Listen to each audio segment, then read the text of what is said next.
And we are live. How's everybody doing tonight? My name is Anthony Brian Logan, and you're watching and/or listening to ABL Live.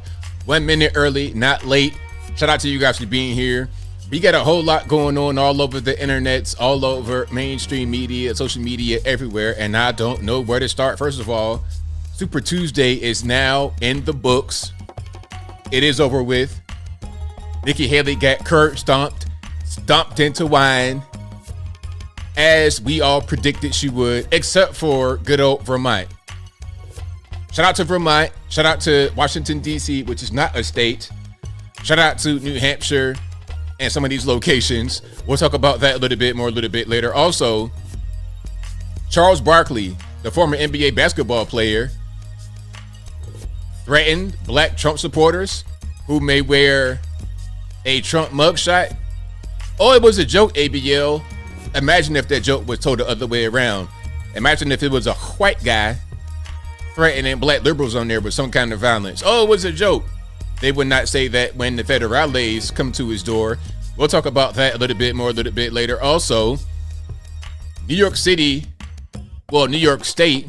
has deployed 750 National Guard plus 250 MTA police to the subway system to get it under control. Now, that's good, but at the same time, you could do a lot more than that because there's some obvious things going on, an obvious issue that has not been resolved. We'll talk about that a little bit later, and a whole lot more on tonight's episode of ABL Live. And shout out to you guys again for being here. You guys are the best audience anywhere on these interwebs. If you like what you're hearing so far, if you enjoy the content in general, please give the video a thumbs up. Like the video, share the video, do all that good stuff. That'll help me out tremendously.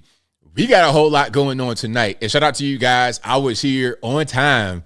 I kind of changed my pre-stream routine a little bit to make sure that I didn't waste too much time in the beginning. And we got a whole lot to get through. Super Tuesday, the New York City subway system now having uniformed National Guard because of all the nonsense happening down there. The Fani Willis kerfuffle is still happening. We get the hate hoax pastor in West Hollywood, Los Angeles County, California. There is a whole lot going on. But before we get into anything, thank you guys for being here yet again. You guys are the best audience anywhere on these interwebs. Shout out to you guys on the Facebook. Shout out to you, Michael. I appreciate you for watching. And thank you to everybody watching on the restream and also listening to the audio streaming version. As you guys know, this is an audio streaming podcast. It'll be available on your favorite platforms, whether they be Google Play, Apple, iTunes, Spotify, etc. Link for that will be in the description, or just search ABL Live on your platform of choice. I should pop right on up. We have a lot to get to, but first, shout out to all the sponsors. Shout out to PatriotPost.us, your best source of news and information anywhere on these interwebs. Their link will be in the description. Shout out to the merch website, ablmerch.com. That is ablmerch.com. We got the hats, t-shirts, hoodies, mugs, and more right there on the merch site. I'll go check it out, ablmerch.com. Also, shout out to my regular website, anthonyblogan.com. That is ANTHONY, the letter B, LOGAN.com. Go to the front page of the website. We have articles for each video that I produce. And in the articles, you get sources from the left, from the right, independent, local, international, full videos, uncensored. If it's legal, I'm going to post it on my website, anthonyblogan.com. Again, ANTHONY, the letter B, LOGAN.com. Also, go to the contact page of the website, anthonyblogan.com/contact. You can find my email address, my snail mail address, my social media accounts, my Facebook, Instagram, Twitter, never going to call it X. All those links are right there. Again, anthonyblogan.com/contact us. And of course, as I always say, if you're ever wondering if you are conversing with the real ABL or not on the internet, as in someone gives you their email address, someone gives you a random phone number to text or whatever, if you're ever wondering, the easiest way is to cross-reference the method of communication with what's on the contact page on our website. It's very easy to find. My email, real easy, real simple. It's contact@anthonyblogan.com. Real simple. My email address is right there on my website, black and white. It's real easy to find. No fuss, no muss. It's simple.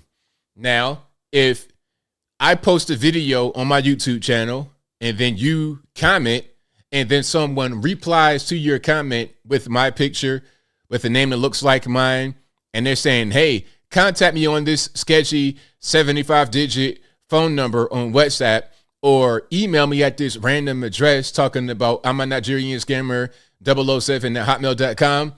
Maybe, just maybe, that's not me. I don't care how good it sounds. They're talking about they can give you a lifetime supply of Bitcoin. They can exchange your $1 into 100 million Naira over in Nigeria. Please, please, please don't do it. Don't nobody get scammed in 2024. We don't have time for that time. We do not have time. Because who told you to give the man your money? Do not give the man your money. Get the money in your pocket, huh? Keep the money in your pocket. We don't have time to get scammed in 2024. Idiots. Don't be idiots today, huh? Idiots.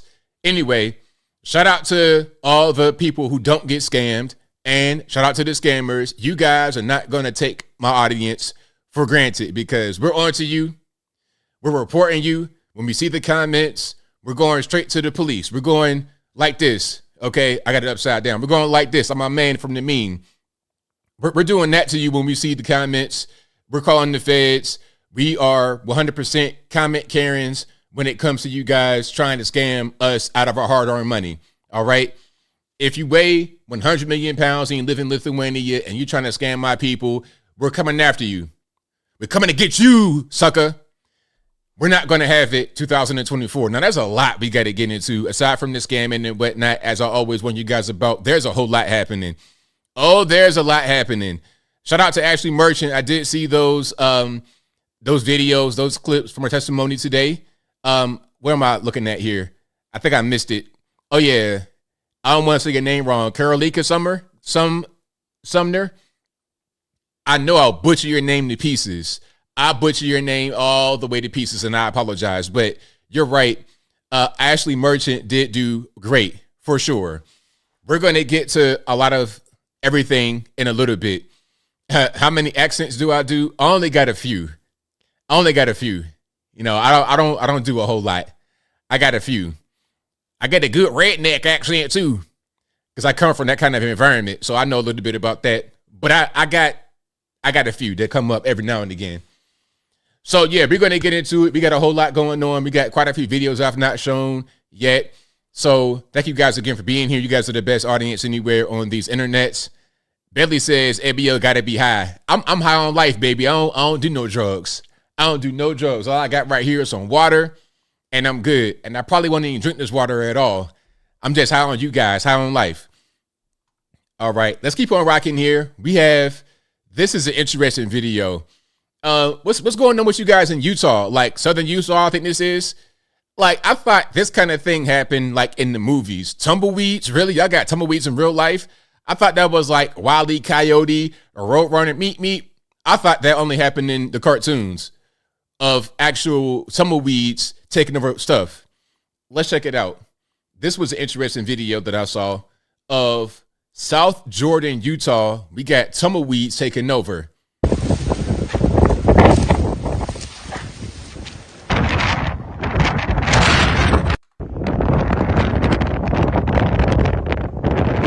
Now, have you guys ever seen this kind of stuff? Tumbleweeds like taking over a neighborhood, like all this stuff right here. It looks like it's brush or some bushes. These are tumbleweeds packed into a street. That's what's happening right here in Utah. Look at all this.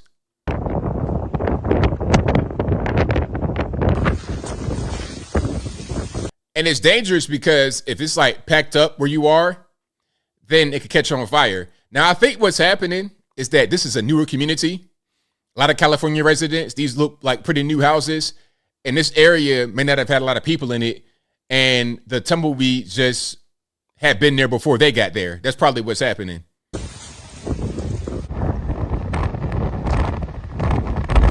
What in third nation? Yeah, it's crazy.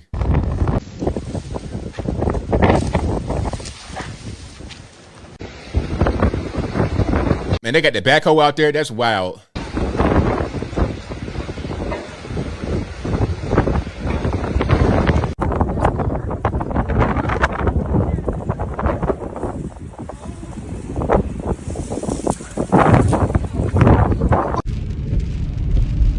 And we got rain on top of the tumbleweeds. That's crazy because a lot of you guys are right. A big chunk of Utah is desert, but then we got the rain on top of that. So hopefully you don't get no floods out there. It's too much. The desert and these kind of environments, I'm good. I like to be over here. I like mountains. That's about it. Give me mountains or flat land or beach and I'm good. All right, so that's what's happening out there in Utah. Now, speaking of tumbleweeds, let's go to your man Joe Biden, because I can imagine what's happening in his brain is the equivalent of the tumbleweeds we saw out there in South Jordan, Utah. Take a look at your man and listen to what he says. I have a lot of questions. I better not start the questions. I'll get in trouble. What's your message for? I better not start the questions or I'll get in trouble. That's what he says. Look at this guy. This guy, 81 million for real. I mean, come on. What are we talking about? Super Tuesday voters. Everyone please move this way. Super Tuesday said, do you have a message for voters? Thanks, come on. Thank you so much. And you hear that. Thank you so much. That's his staff trying to get the reporters out of there. His face, I mean, do you see in his eyes like this is nothing. His eyes are completely blank. The staff knows it. Everybody knows it. And this is going to be the guy they ride into 2024 with. I saw that Michelle Obama released a statement talking about she's not interested in running. Now, I've not seen Gavin Newsom do that. Maybe he's done it and I just happened to miss it. I don't see everything. I don't know everything. But here's my question. Do you think that he's going to make it? Speaking about Joe Biden specifically, is he going to be able to actually run or not? Have they conceded that they're going to lose to Trump? Because I think if they want to have a chance, they should put somebody else in there, maybe, because not only has he done a bad job, he's not been a good president. Not only is that the case, but he's also out to lunch. Look at his face. Thank you all.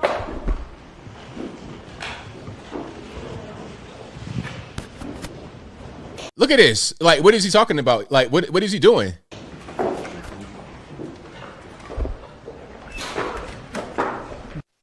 It's crazy. It's totally crazy. But that's what's happening with your guy right there. And are they in the actual White House or are they in the set? Remember they made a set across the street? It's like, okay, why do you need a fake White House? Why can't you do anything inside the real White House? I don't understand. What's the purpose of the fake White House? Why? I don't really get it. It's weird. But that's what's happening right now out there in Washington, D.C. Now we have AOC getting confronted. Remember, people like AOC and Maxine Waters and all the rest of them talk about, you must confront them. Hold on. Matter of fact, I got to find the Maxine Waters clip because that is a good lead up to the AOC clip. Maxine Waters, you must confront them. Let me find that right quick. And if you like what you're hearing so far, please give the video a thumbs up. There we go. Found it. Here we go. There we go. With the James Brown, hold on. I'm messing up. With the James Brown wig. If we can't protect the children, we can't protect anybody. If you see anybody from that cabinet in a restaurant, in a department store, at a gasoline station, you get out and you create a crowd. And you push back on them. And you tell them they're not welcome. Remember that? Now, that was Maxine Waters talking about Trump's administration. This is from back in 2018. That's when that came out. Remember that? That was Maxine Waters, a Democrat. One of, I guess you would say, AOC's compatriots, right? She said that. Now, all of a sudden, we have AOC getting confronted in that same way. Now, if AOC is upset at this, I think she should direct her comments to one Maxine Waters because she is the one that said it's okay to do this to politicians. All right. If you don't like them from that cabinet, from that administration, you confront them. You push back on them. In the grocery store, in the restaurant, you do that. Now, check it out. You refuse to call it a genocide in front of everyone. I need you to understand that this is not okay. It's not okay. It's not okay. Okay, it's not okay. Let's go back. Genocide in front of And there's the boyfriend right there. I don't know what his job is. I need you to understand that this is not okay. It's not okay that there's a genocide happening. You're not actively against it. You're lying. I'm lying. You're not. You went on TV and avoided talking about it. For what? Because now you can't say it's a genocide or what? You're deciding for political race. We can't call it a genocide. Then how do you say it? Now, we're talking about the whole thing that's happening overseas, over in Israel, Gaza, Palestine, that whole situation. And she doesn't want to call it a genocide. And people are pushing back on her. The same thing that Maxine Waters said you should do to the other side, right? Remember, back in 2018, you're getting a taste of your own medicine, Miss AOC, Democratic Party. We're not lying. We're not lying. You've been We're on saying it in TV. interviews. It's insane. You haven't been calling it a genocide. Don't tell me I'm lying. Then just say it's a genocide. Just say it. Over 30,000 people are dead, AOC. You can't just say it for once. Just say the word. That's it. That's all we want you to say. Or you're not angry about people confronting the public, but you can't call it genocide. Over 30,000 people have died. Stop. Okay? Stop. Okay, we got the boyfriend starting to step up. Hey, stop. Trying to put a little bit of bass in his voice, saying stop. Now, I wonder if this was a bunch of Trump supporters, MAGA hat Republicans confronting AOC in this way. What would the news coverage be like? I think it would be more than what it is right now, which is pretty much nothing. You're not going to see this story on the news at all. It won't make the news. It's not really a big deal.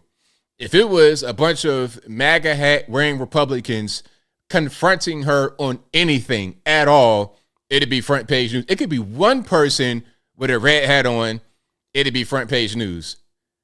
But hey, we got a 2-tier, 3-tier system of justice and outrage and everything else. Now we got some more people. All right. Now this is at church. Hold on. Check this out. This is a TikTok clip, of course. And TikTok is the devil, the Antichrist. This says, the caption says, we AUC students and the black community in Atlanta did a silent walkout at Ebenezer Baptist Church to protest against Raphael Warnock's failure to call for an immediate and permanent ceasefire in Gaza. Check it out. He is almost alone. Almost alone among those. So they're taking their jackets off. They have these shirts underneath it. I can't see what it says. It says, stop arming Israel. And they have stop signs on the back that say, and it says, stop arming Israel in the actual stop sign. Execute. It's about a dozen of them. Nice little showing. And they black. In the name of the people. And the front of the shirt says ceasefire now. Now, can I ask you guys a question? Just one question. I mean, because sometimes I get a little bit curious. I get inquisitive. So I have a question. Maybe you guys can help me out here. Where did these shirts come from? Is this a grassroots effort? Did these individuals in the church just happen to print these shirts up? They went to the screen print and just made the shirts. They put it in Illustrator, Photoshop, whatever, and just made them themselves and put them on. Or just, throwing things out there just to get you guys' opinion. Or do you think this was an organized effort with a bunch of money behind it and they were just giving the shirts? Hey, you guys, you go to this particular college. Do you go to Raphael Warnock's church? You know where it is? Okay, check it out. Put these shirts on, film yourselves on TikTok, and stage a walkout. What do you think is the most likely scenario? And we have a strange question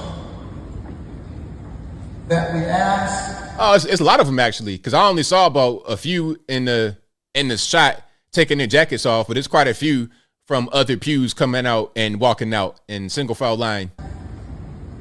death row inmates. Okay, stuff on the ground. We asked, right before killing people in the name of the people, and you say, what do you mean we? Well, they do it in our name. Right before executing people in the name. That's quite a few people, actually. That's quite a few people. That's like about 3 to 4 pews completely cleared out. But everybody in here, you got a bunch of elderly people. They don't care nothing about these people walking out. Of the people, we asked, what would you like to have for your last? Like they didn't care at all. Nobody in that church cared at all that they left. They did this for the TikToks. They did this because they probably got paid to do it. Okay, a bunch of college kids might have got paid $50 in the ham sandwich to do that.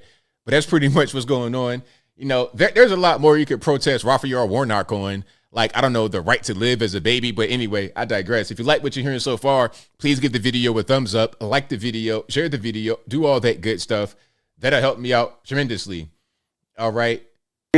Now, we have somebody from the military speaking here. I'm not quite sure what's being spoken about necessarily yet, but somebody sent me this. And right away, do we see something strange going on? Do we see something strange? Why is it that every time I see one of these people, like I'm seeing more and more military clips, people talking about certain things, and it's always a man dressed as a woman. Every single time it's a man dressed as a woman. Rarely do I ever see the other way around. And I've met an actual biological woman that identified as a man before, but 999,999 times out of 1 million is going to be a man wearing heels and makeup and stuff like that. Of inclusion across all groups in the military. Come back tomorrow morning for the first 10 minutes and then run away. I'm going to focus a little bit more today on my story and that of transgender service members and how and why that fits. From first to the future, why inclusion matters. Colonel Bree Fram, U.S. Space Force. That's crazy. Space Force, man. Look, we can't be infiltrating these brand new branches of the military. That ain't it. Into the picture of why inclusion matters. Why does it matter to us as a military? Why is it not a negative that some people may believe it to be? And how do we as leaders use it to enhance mission accomplishment? That's quite enough of that. I'm not going to play anymore. So this person wants to tell you why being a transformer is going to help with mission accomplishment. Okay. Now, I don't think that is necessary to listen to anymore. You get the idea of what's happening. And we're wondering why we have recruitment at an all-time low. And you're wondering why people are not liking what's happened with the current administration. You allow things like that to be going on. People are like, hey, wait a minute. You know what? I voted for this guy Biden, and this is happening under his watch. I don't think I like what I'm hearing. I don't think I'm liking it too much. And beyond the woke stuff happening with the military, beyond that, you got regular everyday normies having the issue with the economy. Life is short. The year 2005 was almost 20 years ago. 2004 was 20 years ago. Do you remember that time, 2004? I remember that time very well. I was 20 years old. I think I was still in college, you know, ripping and running, enjoying my life as a young man, driving, doing my thing. 20 years ago, that was. Life expectancy, 75, 80. So it seems like if you're my age, it was not that long ago, but it was a long time ago. And things in the country were much different back then, much different, even from 5 years ago. With technology and everything, the advancements that we've gone through have pushed. Time passes much quicker. It's like we are doing many more things in a very condensed period of time. Back in previous years, there would be slower rates of advancement in society, but now things are happening at a light speed because of technology. Now, let's hear this about the way things were. This is a pretty young woman right here. I'm not sure. This could be a filter she has on, but she appears to be pretty young, younger than I am. And she's talking about the way things were back when she was a kid as far as the economy. Check it out. My Roman Empire is the fact that when I was growing up in the early to mid 2000s, my dad only worked one job and my mom was a stay-at-home. Wait a minute. So she was growing up in the early to mid 2000s. Growing up in the early to mid 2000s. Remember, 2004 was 20 years ago. I was already a full-grown man. I graduated high school in 2002. She was growing up in the 2000s. So when I graduated high school, she might have just been a born or a baby, a goo goo gaga, fresh out the womb when I graduated high school. So she's got to be, what, in her 20s right now? Mom for 90% of my life. And we were really lucky. And my dad made... Hold on, let me kind of go back a little bit. Start from the top. My Roman Empire is the fact that when I was growing up in the early to mid 2000s, my dad only worked one job and my mom was a stay-at-home mom for 90% of my life. And we were really lucky. And my dad made about $100K at his job. And that was enough to support a family of 4 on 7 acres of land plus build our own house. And now that I'm an adult living on my own, I'm single, I have no kids, I can barely even afford rent. Their mortgage payment was $790. Like, I make 60% of what my dad made or in the early 2000s. And he was supporting a family of 4 on his solo salary of $100K. And I can't even support myself on a salary of just under $60K. Like, make it make sense. Yeah, it's like that. It's like that. Things are different. And also, here's something else. If you make that kind of money now, 100 grand now, depending upon where you live, it's going to be a struggle. If you make 100,000 and let's say left coast California, and you're the sole income and you got 2 kids and the wife to take care of, it's going to be kind of rough. Southern California, forget about it. Forget about it.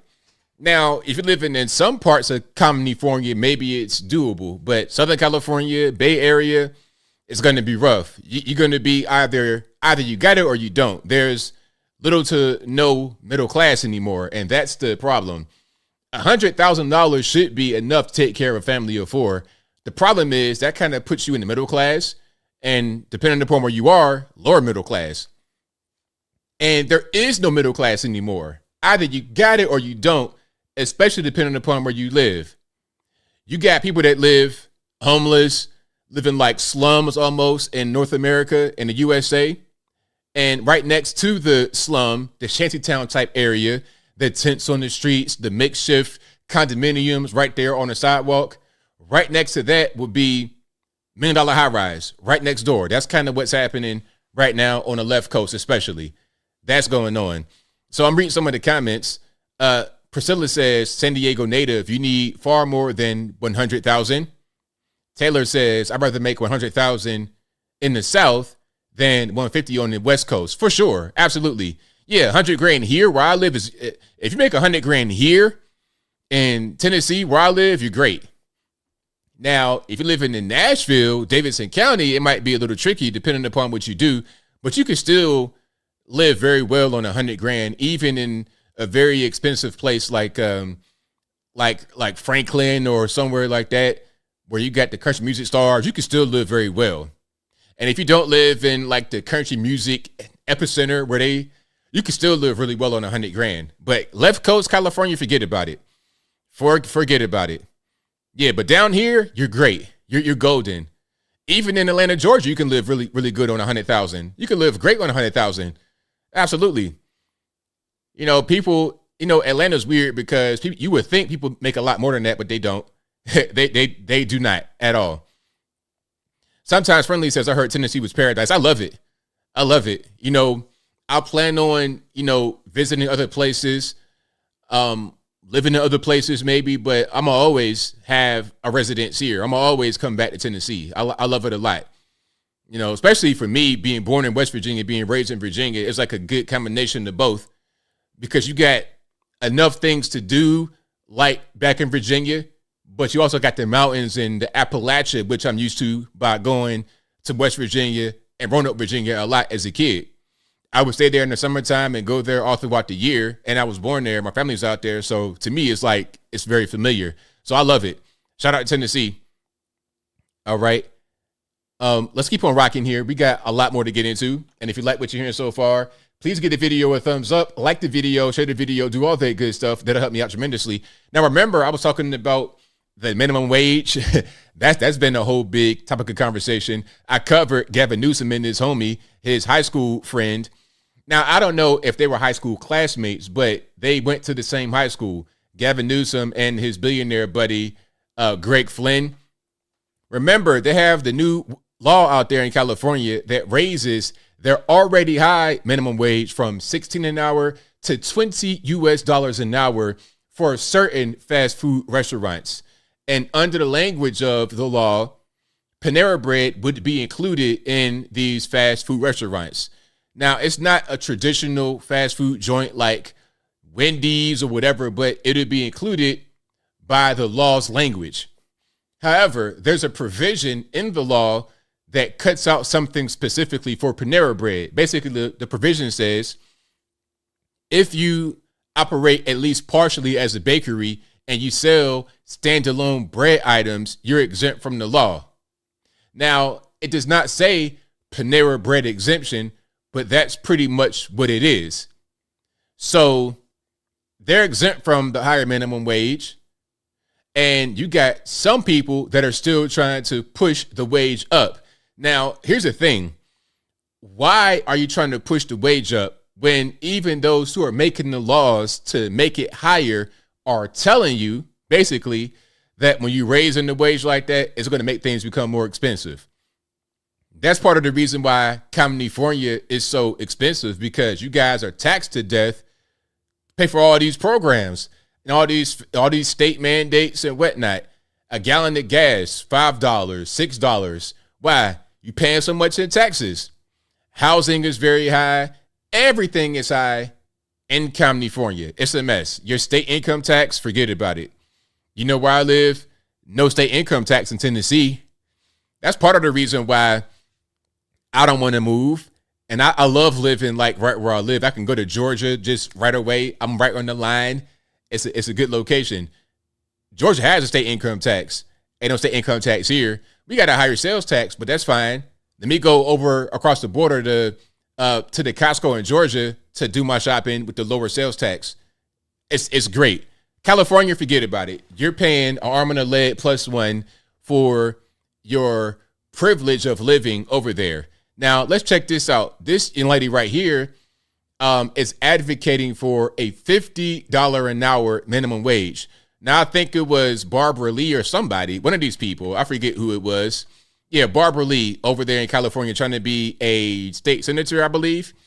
Trying to take Dianne Feinstein's seat, talking about she's advocating for a $50 an hour minimum wage, at least in California.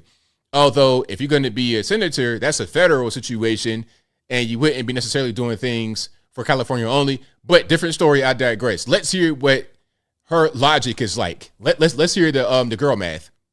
$50 minimum wage. If you think it's impossible, let me tell you right now, Barbara Lee has just introduced this policy into the Senate in California. She is running to be California's senator, and we will be voting for her. She is the only person running. She's running against Adam Schiff and Katie Porter to support a ceasefire, unequivocally, ceasefire from day one, free Palestine. What are we talking about? Can we stay on topic? First, it was minimum wage. Then it was about ceasefire. What are we saying here exactly? Let's just stay focused on one topic at a time. From day one, and now she just introduced $50 minimum wage. She is my girl because she is pushing the overtone window in the correct overtone window. Is that what it's called? I thought it was an overton window. Maybe I'm wrong. Maybe she's right. Maybe I'm just correcting somebody and I need to be quiet. Who knows? Overtone window. Direction. And of course, the media is already painting her as like, ooh, is she too far left? Like, is she going to make it? She'll make it if we vote for her. I am so sick and tired of neutral, lukewarm Democrats running off of like their sadness over Trump and basically nothing else. I want a Spitfire black woman from Oakland to come out guns blazing. Am I being trolled? Am I being trolled here? Wait a minute. Y'all please hold on. Her handle on the TikToks is leftist mommy. Am I being trolled here or what? What's going on? With $50 minimum wage, because that is what we need to survive. Let's start the conversation there. Let's start the conversation at $50 minimum wage, and then maybe we can back it up if you have something better to offer. Anyway, Californians, March 5th is our election. Do not forget to vote for Barbara Lee. Okie dokie. I think she's being dead serious. I didn't see anything in there about a parody or don't vote for her or whatever. She's being dead serious. A Spitfire black woman from Oakland. Vote for her. That's right, because she black and that's enough to vote for her. And also this ridiculous minimum wage. All righty, there we go. So yeah, you know what? Actually, you know what? That was so well done and so well presented. I didn't change my mind. All my logic, reasoning, and everything out of the window. I don't care about the economic factor. I don't care about job loss. I don't care about small businesses closing and not being able to afford the minimum wage. I don't care about illegal aliens coming in and getting paid under the table to circumvent all these laws you put on the books. I don't care about any of that. That was so well done. I want to go live in California, right in Los Angeles. Look, I don't need no house. I'll get a tent out of my truck and put it right there on Skid Row. I'll smoke crack and everything to really get immersed into it. And I'm going to vote with no ID for Maxine Waters. For Barbara Lee to be the next senator of California. That's what I'm going to do. So look out for it.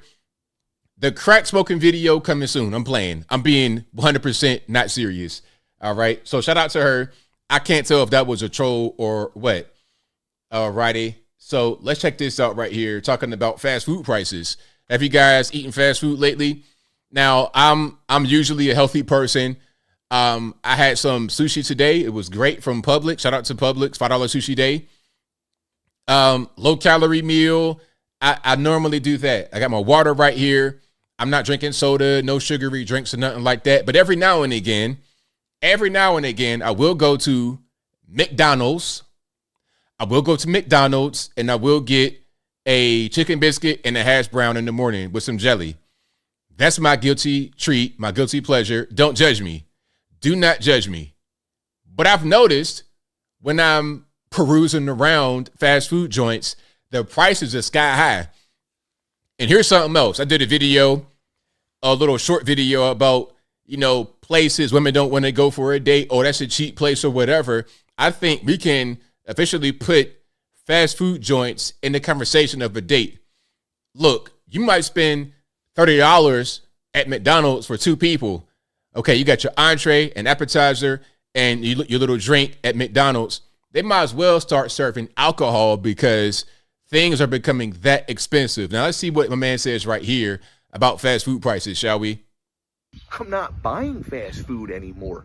Matter of fact, I don't have the money to buy fast food anymore. Who made these prices? It's overnight stuff with these fast food places. One night it's like, yeah, dude, everything's $1. Let's roll here, dude. I love fast food. You can live on this. This is the blue collar food. Then bam, overnight it's like, hey, guess what? Your Arby's is $53. I'm never paying $53 for fast food. One trip at McDonald's right now, one single trip to McDonald's, $30. $30? $30? That's pizza money. You're not $40. Pizza, you're fast food. But Burger King's out here like, no, it's like $12 for one of our chicken sandwiches now. That's normal. To who? To who and where did that ever get normal? And then Taco Bell now has the audacity to be they're going to be the guys who are like, hey, we're also going to be expensive now. Even you, Taco Bell? And too, Taco Bell, yeah. I'm done with fast food. What you gonna do though? Because fast foods, you got to start cooking. Break out the Foreman grill, bake out the TV dinners. We need, you know what I'm seeing now? I'm seeing a return of the TV dinner. That's like the hot new thing nowadays. You go to Publix, any other grocery store, and they're gonna have the little pre-made, low-calorie, kind of like TV dinners right there. Things that are made in the back. Not necessarily like mass packaged TV dinners, but small portions, microwavable for a good price. Yeah, throw them right in there. Boom, TV dinner. It's like the new version of it because it's expensive to go fast food. Groceries are kind of expensive. People don't really have a lot of time and they want to eat healthier. Okay, cool. we're going to reimagine the TV dinner from the 80s and the 90s. All right, so that's that. Shout out to my man. Good entertaining video there. But yeah, it's expensive. It's crazy. All right. Now, that's that about the food and the prices and whatnot. Now, I saw this crazy video. This was nuts. Now, there was CBS, I believe, Face the Nation. Did you guys see that video about guns? This was wild. I mean, what in the world? This was totally crazy. Let me see if I can find the fuller version. I got to show you guys this. It was totally nuts. All right, hold on. Yeah. Matter of fact, there it is. I want to play this one. This was crazy. Now, you guys may have seen this. I got to play it if you haven't seen it. It was crazy. Now, the caption says, OMG, Biden's acting chief of the ATF's Firearms Ammunition Technology Division cannot take the slide off a Glock. He wasn't trying to rack it. He was trying to take the slide off. Now, if you don't know about guns, that's hard to do. If you are in the ATF, you should know how to do this. If you're going to try to do it on television and that's part of your job in the federal government, you should be able to do it. Now, before I go any further, let's just check it out. I've never in my life, listen, hear me well. I've never in my life cringed with such ferocity. Let's watch. So that's the frame.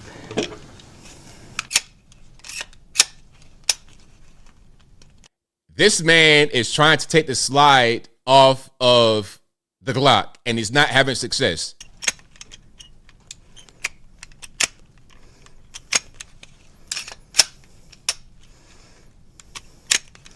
I can't get this one apart. You know what? I'm just watching this on the screen, and I feel like there's going to be an accidental discharge. I'm not trying to get deleted through the screen. This guy does not know what he's doing. And you know what? Before we continue, this is why we say the government sucks. They have no idea what they're doing. No idea whatsoever. Okay, again, this is the acting chief of the ATF's Firearms Ammunition Technology Division. All right, in the federal government.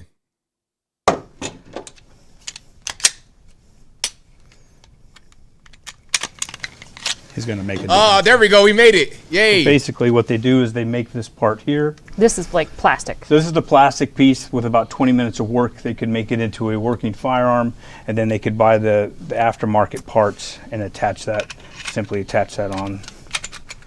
Oh, here we go. He couldn't even get it back on. So he finally got the slide off of the actual handgun, but he couldn't put it on the other one. It's like, sir, like, are you doing this? Are you doing this for the very first time on camera?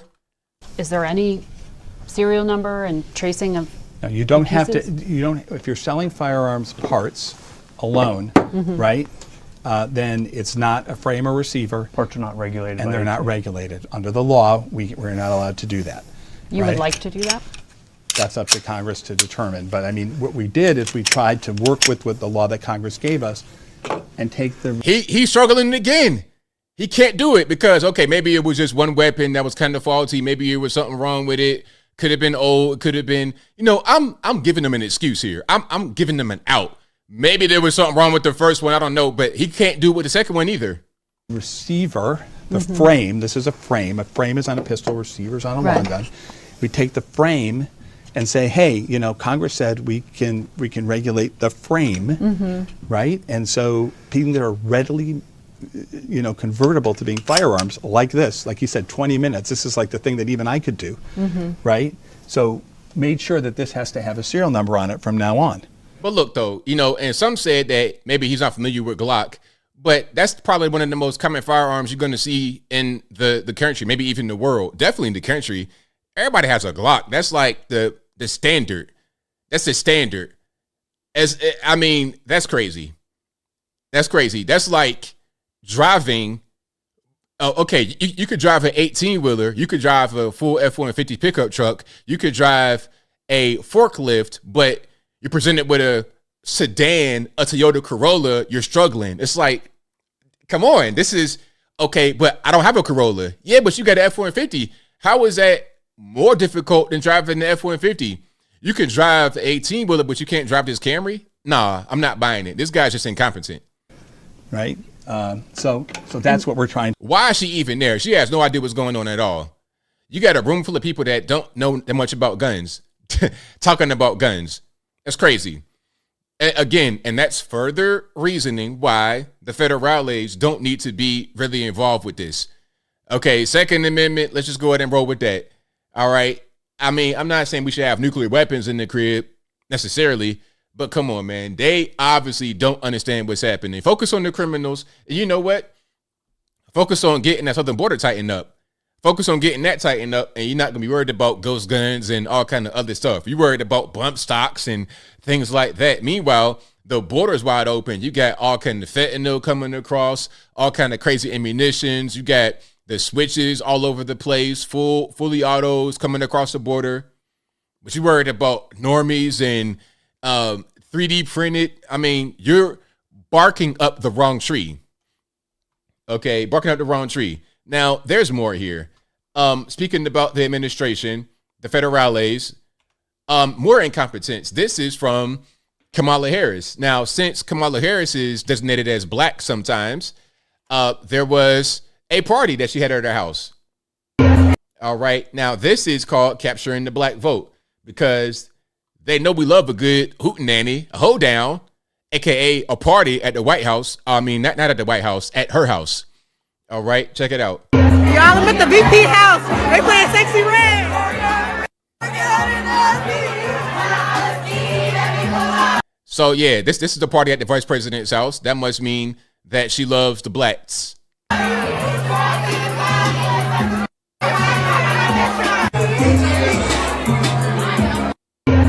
The VP. Yeah, I mean, I'm cool. I'm cool on that. Do you guys want to go to party at the VP's house? Is that what you want to do? Okay, I think that we need to get some legislation going on. The vice president is the border czar. Rather than talking about ski in a party, how about you go down there and close that gate up? Close the gate up. How about that? I think that makes more sense. But since you're not really going to be doing anything anyway, why not have a party and invite the blacks and get them to just be on the same page with you? Hey, do you like Kamala Harris? Yeah, I went to a party. Okay, how about policy decisions? How about what she does for the actual government? Crickets. Nothing to be said. But anyway, I digress. She went to the Edmund Pettus Bridge and did all that stuff in Selma, Alabama. And I think they also had your man down there. What's your man's name? Merrick Garland. Merrick Garland was in Selma, Alabama, while Kamala was down there, and he also reached out to the blacks. So you got to do two things at least, right? Have a party, play brain dead rap music. That's what they think about us, right? That's what you got to do. Also, go to the church. The same way that they were at the church with Raphael Warnock and doing the walkout for Palestine, Israel, whatever, that whole kerfuffle. You got Merrick Garland, the Attorney General, out there speaking to black folks in Selma at the church about voting rights, as if the right to vote is under assault. Check it out. The right to vote is still under attack. And that is why the Justice Department is fighting back. That is why one of the first things I did when I came into office was to double the size of the voting section of the Civil Rights Division. That is why we are challenging efforts by states and jurisdictions to implement discriminatory, burdensome, and unnecessary restrictions on access to the ballot, including those related to mail-in voting, the use of drop boxes, and voter ID requirements. That is why we are working to block the adoption of discriminatory redistricting plans that dilute the vote of black voters and other voters of color. So that's what he's talking about as far as the right to vote. Now, is the right to vote really under assault? I don't think so. I don't think so, because how hard is it to actually get an ID? I mean, when I was hearing about that early, like many years ago, talking about it's racist to require identification. It's like, what? Everybody has ID. Everyone has ID. If you don't have ID, it's because you don't want to get ID. And okay, I don't drive. You don't got to drive. You can get an identification card. If you're in poverty, especially, you have ID. If you have government assistance of any kind, you got to have ID to be able to get it. You got an apartment, you have a car, you have government assistance. You can't just operate in society without ID. And if you are out here with no identification, you probably don't care about voting. Why would you care about voting if you don't care about having identification to operate in life? How are you able to get along without ID? You're probably making a concerted effort to not have ID. Therefore, you're not really going to be involved with society like that. You're trying to be off the radar or off the grid. You're not going to be involved with voting. What they want to do is make it be a racial issue to have voter ID so they can do some underhanded things whenever they want to do it. Oh, you know what? It's racist to have ID, so you don't need it. So any person could just go and vote in your name. That's the ultimate game plan, and they want to use black folks as a backdrop. The church ladies, the elders, the young man right here with the youth pastor, they want to use them as the platform to be able to do it. They say if you want ID, that means you don't like these black folks that are behind me. That is the whole thing. So this was a really cringe speech or cringe moment that was only used because they were in Selma, Alabama for the whole Bloody Tuesday kerfuffle. That's what that was. Now, I posted this picture of the Edmund Pettus Bridge, you know, where they marched back in the day, and you had Kamala Harris in front of it. I'm like, hey, you know, it looks kind of raggedy to me. And every time I see this bridge, it's kind of raggedy. It ain't been painted since the civil rights era. It ain't been painted since MLK walked on it. It's like, okay, you know what we could do? We could give a little bit of money to some organization to revitalize this bridge, to shore it up, at least paint it. If we give in billions upon billions upon billions to Ukraine to fight a losing war, to engage in the stalemate, we could at least give a little bit of money to paint this raggedy bridge they want to parade themselves in front of every single year. Okay? Why not? Why have the vice president speak in front of this raggedy fixture? Why? Let's revitalize it. Or do they want to just make it be raggedy like that to get sympathy points? I don't really know. But yeah, I don't like seeing stuff like that with presidents and whatnot speaking in front of it. Meanwhile, I know we're giving billions upon billions to foreign countries. I don't care about any foreign country. I don't care what country it is. I don't care if they're black, white, Puerto Rican, candy stripe. I don't care about any foreign country. I care about the USA. Now, I'll say this. I'll be a little diplomatic and nice. If the USA is rolling, hitting all cylinders, doing everything right, we don't have catastrophic problems. If that's going on, then sure, at that point, let's help other people. Sure, that'd be great. We shouldn't be required to, but if we want to, let's get ourselves right and rolling properly first, then help others. But until we do that, I don't care about any country. I don't care what country it is.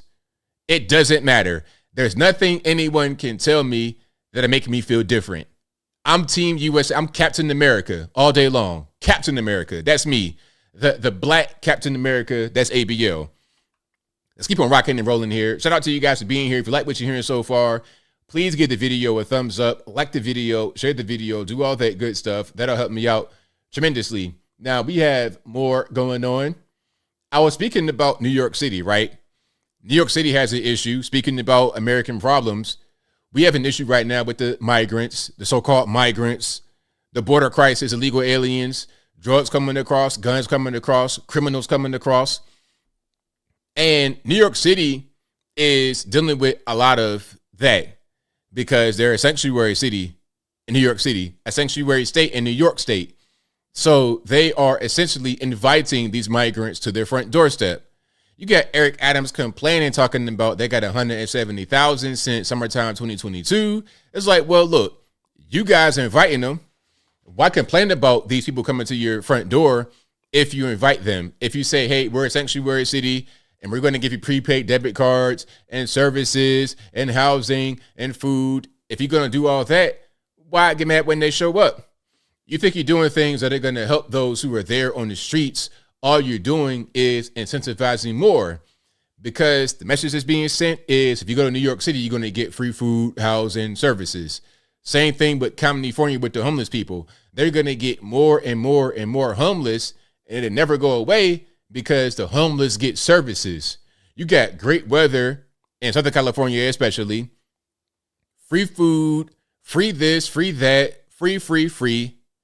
You're going to get more people that smoke crack all day who are going to come take advantage of your services. So now in New York City, as a result of all their policies, they're having high crime, and the subway system is where a lot of the crime is happening. We saw the whole Daniel Penny kerfuffle and many more things going on.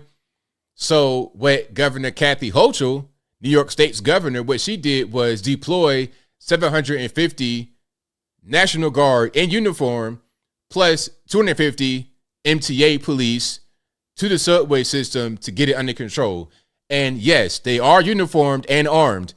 All right, the National Guard, military fatigues and weapons, long guns. You want to see? Check it out. Hold on. Now, I was wondering about what they were going to do, but now we have footage. Now, look, imagine seeing this on the subway. This is like what you see in Nigeria somewhere, where you get off the plane and you got to get escorted to a village or something. You're going to have armed guards with you. Now, welcome to the USA, where we have the same thing in our subway system. How do you guys feel about this? Is it a good thing, bad thing? What is your takeaway about this? Let's watch more. So there's a sign right here. It says container inspection. So they're basically checking your bags to make sure you don't have any weapons. Remember the guy that had the big Elmer Fudd looking shotgun, handgun in his hand and let off 2 shots because lady was getting robbed. Remember that guy? Well, they want to do a container inspection to prevent that kind of thing from happening. Well, they should just prevent the lady from getting robbed. Maybe the big Final Fantasy size cannon wouldn't have come out. But anyway, it says backpacks, containers are subject to inspection prior to entering the mass transit system. Individuals may refuse to permit inspection and elect not to enter the system. Individuals will not be permitted access to the system with the uninspected container. Individuals who refuse the container search and later attempt to enter the system with the uninspected container are subject to arrest or maybe subject to arrest. So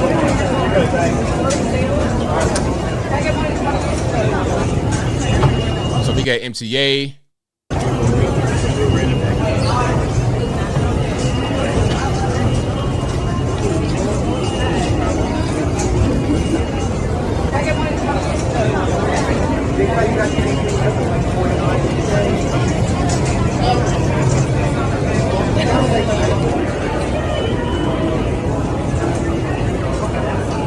Now, this right here is wild. This is like more than Hartsfield-Jackson Airport as far as security is concerned. I've been to the airport many times, and I've never seen anybody with open long guns in the airport. You have police in the airport with guns on them, but not long guns on their chest. My man right here, hold on. Can we go back a little bit? Yeah, my man got a long gun right there. I've never seen that before in my life, like in a public place in America.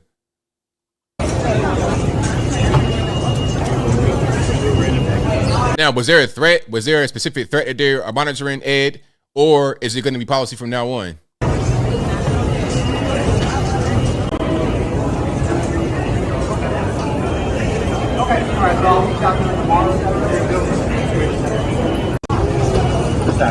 Just open it up so they can enter it.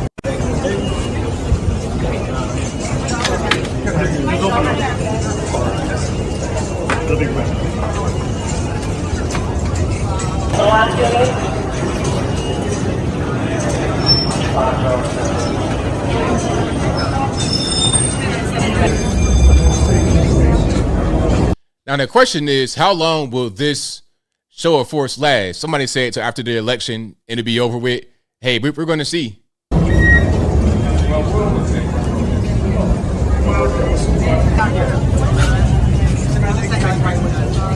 Just spreading it out. Like if we had 8, we could do 2 on each side.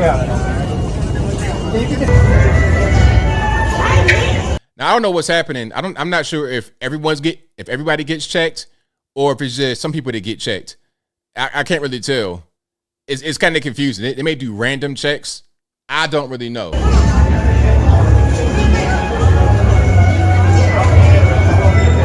But that's what's happening right there in the subway system in New York City.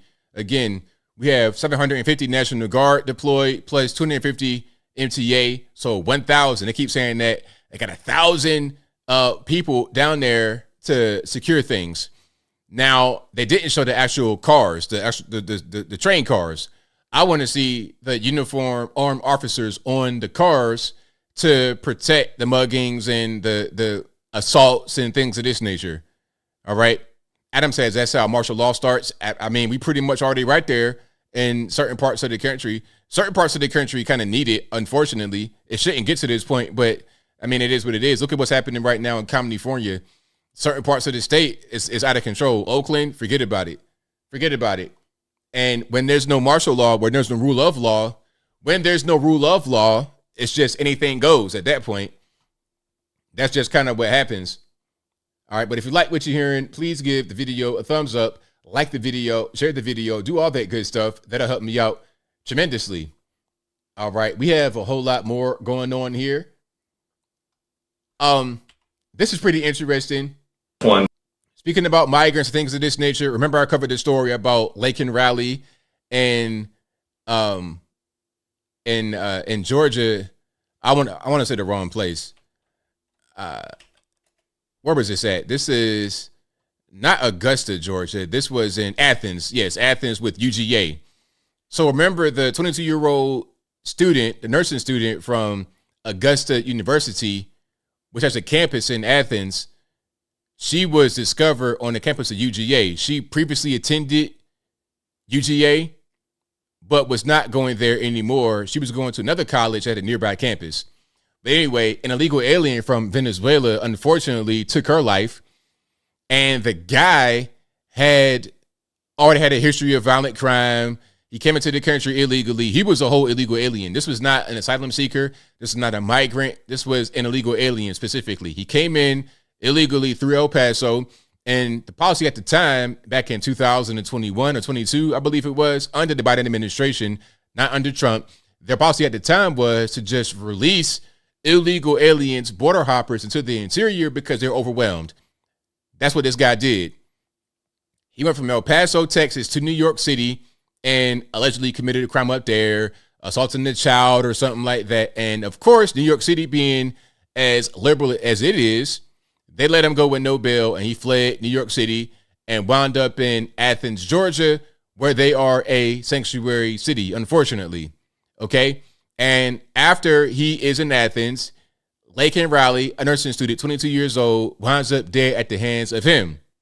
Now, the mayor came out, Kelly Gertz, talking about, oh, well, you know, we're not a sanctuary according to the law. Meanwhile, there's video of him talking about they're not going to talk to ICE and they're going to be a sanctuary. Same thing with the sheriff out there in Athens, Clark County, talking about we're not going to talk to ICE and we're going to do right by our Latinx brothers and sisters. Okay.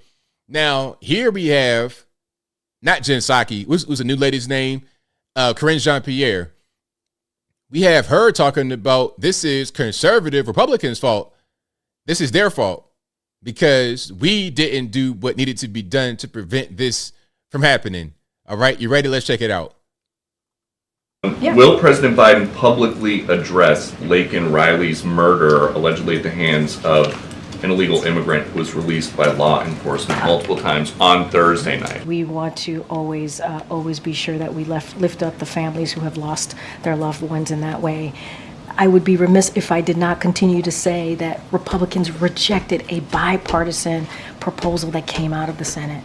And so if they truly, truly cared about what was going on at the border, if they truly cared about this immigration policies and trying to fix that, trying to move forward in a way where we have a tough and fair law, they would work with us on it. They wouldn't listen to the former president, who is clearly telling them to reject, telling Republicans to reject it for his own political gain, and that's shameful. Yeah. So basically, the reason why Lincoln Riley was taken away by an illegal alien who crossed into the country 2 years ago is because Republicans don't want to sign the so-called bipartisan border deal. Now, just because there's a deal, like there's so much there. First of all, this guy came into the country illegally before there was ever a border deal. Second of all, why was there no need for a deal when Trump was in office? We didn't have this border crisis under Trump. So there was no crisis under Trump. Everything was relatively good. Now we have a border crisis and we need a deal. Why? Why not just enforce the policies that worked? I don't understand. They're trying to use the border as a way to get what they want. They're trying to put a bunch of other things in the deal. I'm hearing about the deal. They're talking about Ukraine money. It's like, why are we talking about foreign countries that are not on our southern border? We're talking about the actual border deal. What does Ukraine, Israel, and Taiwan got to do with the border between the U.S. and Mexico? What do they have to do with it? Nothing. So why would we sign that? If it's bipartisan, I can't tell because it didn't get signed. Just enforce the laws that are on the books the same way that it was under Donald Trump. Go back to what he was doing. And that did not require a deal to happen. It's just called governing. It's called being the president. It's called having a competent administration. That's what it's called. Okay, we don't need a deal. We just need to enforce the laws on the books. All right, let's check this out right here. Here's about another, the border situation. Let's check it out. Well, what have you found since the Biden folks have taken over the border? Obviously, a completely different approach than Donald Trump had, which was to turn people back at the border, Title 42. How bad have things gotten for people who own land along the border? Well, this is the worst it's ever been, even though the numbers don't match what it was before Donald Trump. Donald Trump had the border figured out, and the 4 years he was president, it was almost non-existent for us. We got spoiled. As soon as Biden took office, we had groups at the house again. We had cut fences. It's been a 24-hour nightmare with Biden being president. Right on point. Shout out to my man for just keeping it all the way real. All the way real. Shout out to him. All right, that's what's happening. There was no need for any kind of deal under Trump because he had it figured out. Like you said, everything was figured out. Everything was all good under Trump. But now things are different. Things are much different. Now, one thing about it, there's an issue with immigration all over the country. And it's affecting people when they go vote. We're going to talk about Super Tuesday, Nikki Haley, all that kind of stuff in a minute. But it's affecting people all over the place when they go to vote. And in Virginia, that was an issue. Now, let's hear from Jen Psaki speaking about press secretaries. Let's hear from her about Virginia and what they voted on. Look at some. All right, let's check it out here. Put it on the screen. Here we go. Look at some of these exit polls. I mean, I live in Virginia. Immigration was the number one issue. I mean, again, these could change in Virginia. Well, Virginia does have a border with West Virginia. Very, very contested area. Build the wall. Like, what? Look at some of these. So I guess they think because Virginia is not a border state that immigration is not affected. So when Eric Adams is complaining about 170,000 migrants coming to New York City since summertime 22, should he not complain about that? Is that not an issue with New York City residents because they're not a border state? I mean, you guys are morons, a bunch of idiots. Okay, I know we got girl power going on, but can we get some smart women on stage? I'm sure we could find a few more brain cells than this. All right, and Joy Reid with these wigs. I mean, what in the world? What is going on, Joy Reid? What are you going through? Why are you wearing Trump's hair as your own hair? Are you a little bit, are you about 75% off in your mind? You about a few trees short of a forest, a few crayons short of a whole 64 count box, a food udon noodle short of an entire bento box? What's happening with your brain? Anyway, I digress. The point is that there is a migrant issue all over the country. You don't have to be on the border to feel it. You don't got to be on the border. I mean, look, check it out. I'm from Virginia. I grew up in Virginia.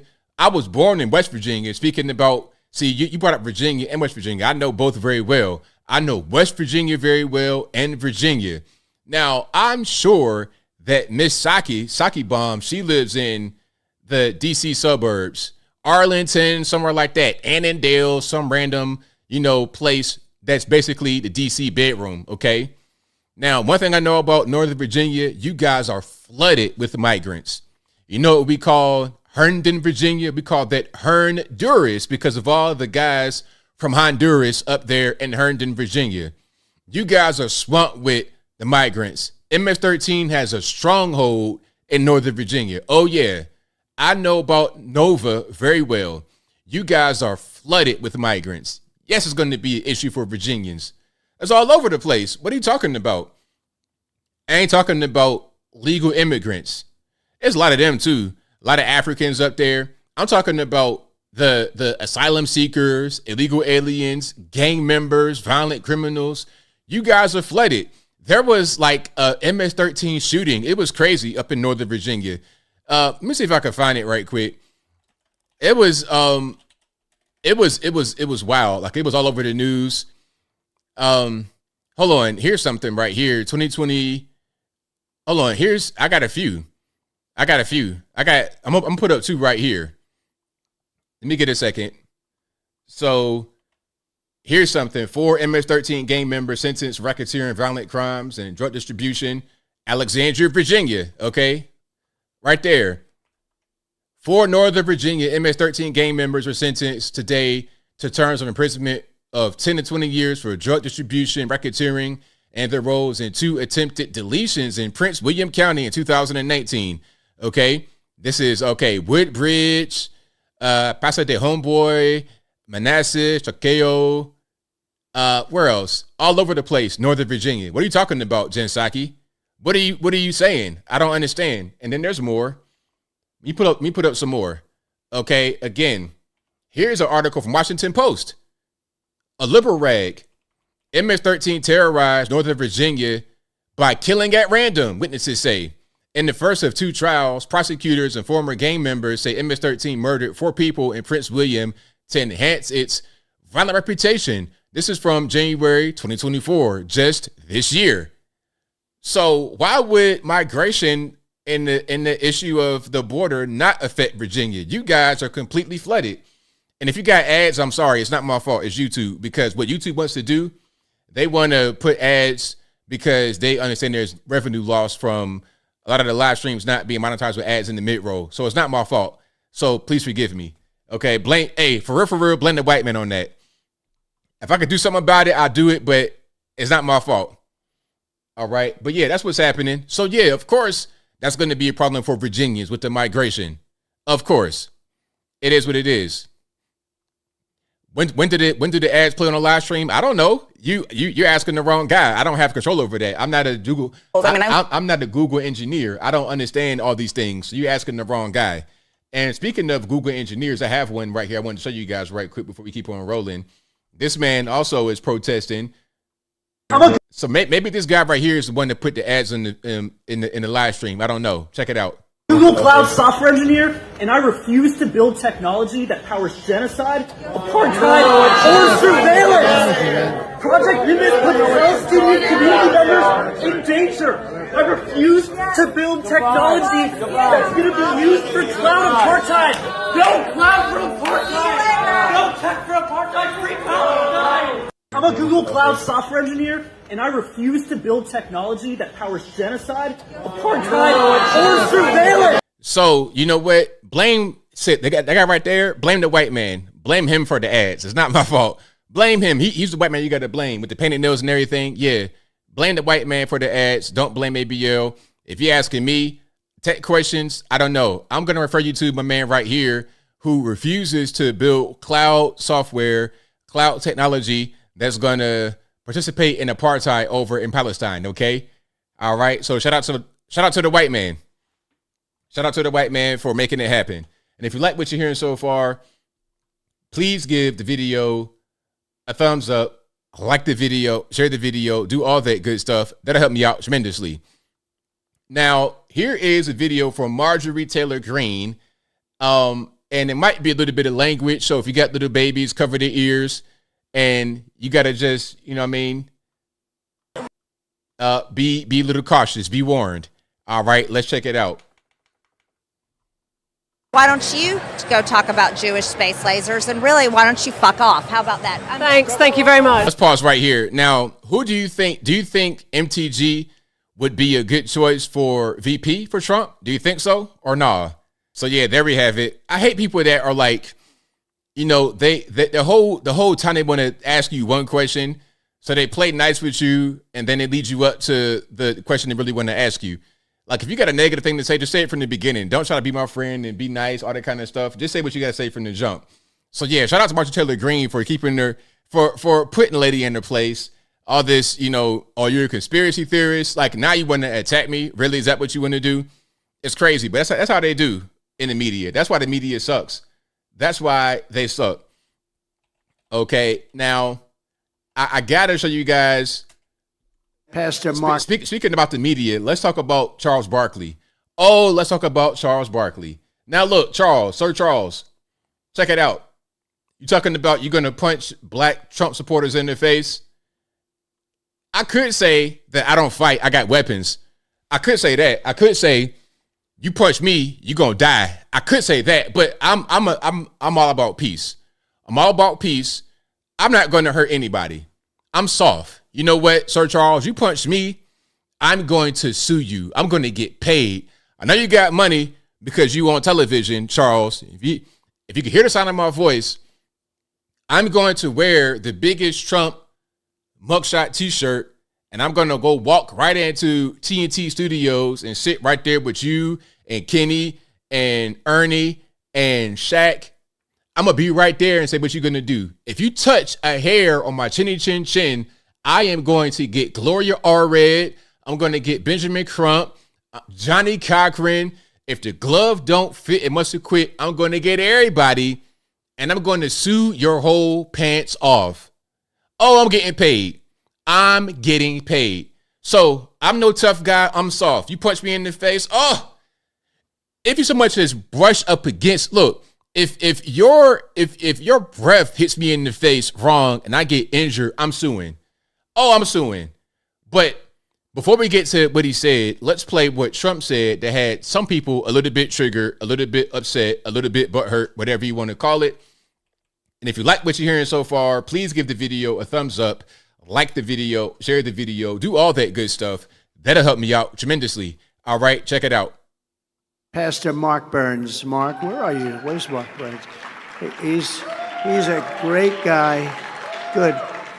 These lights are so bright in my eyes that I can't see too many people out there. But I can only see the black ones. I can't see any white ones. You see? So they're mad about that.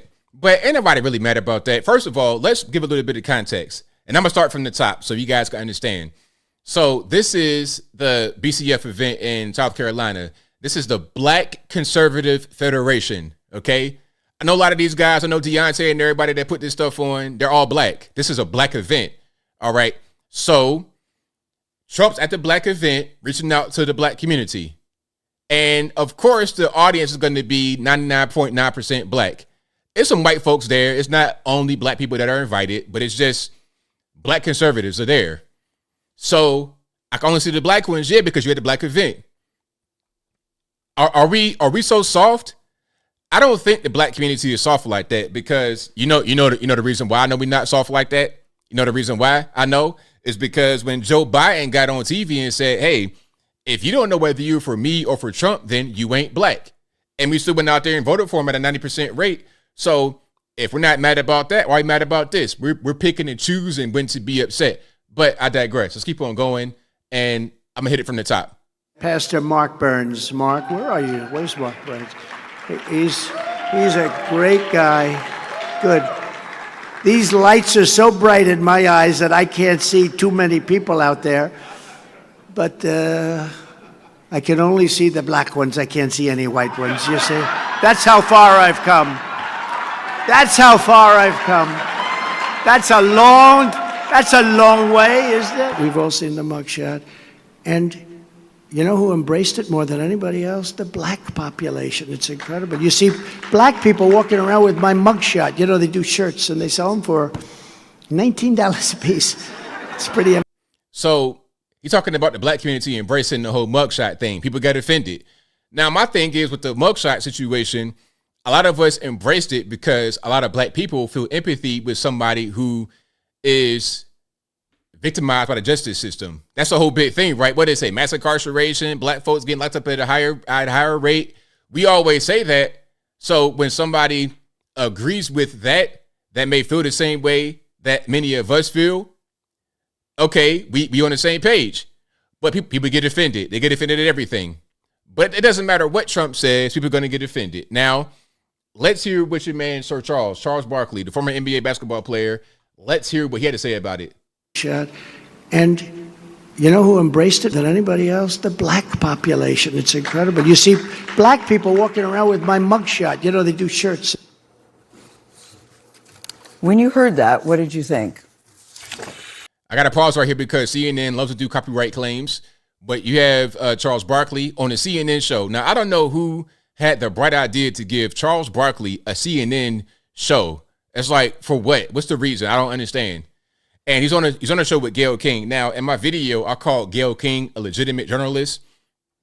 I'm not saying she's a great journalist, but at least she understands what to say and what not to say and how to behave on television. She understands you can't say certain things and you can't say certain things. She's there to keep this complete novice when it comes to serious journalism in check a little bit. She's there to be his grandmama to keep him in check. Big sigh. First of all, I'm just going to say this. If I see a black person walking around with Trump mugshot, I'm going to punch him in the face. Charles. No, Gayle. Gayle. You really can't say that because, A, you don't mean that. I mean that sincerely. Now, look, people are laughing. She's kind of laughing. He's doubling down on it. Check it out, though.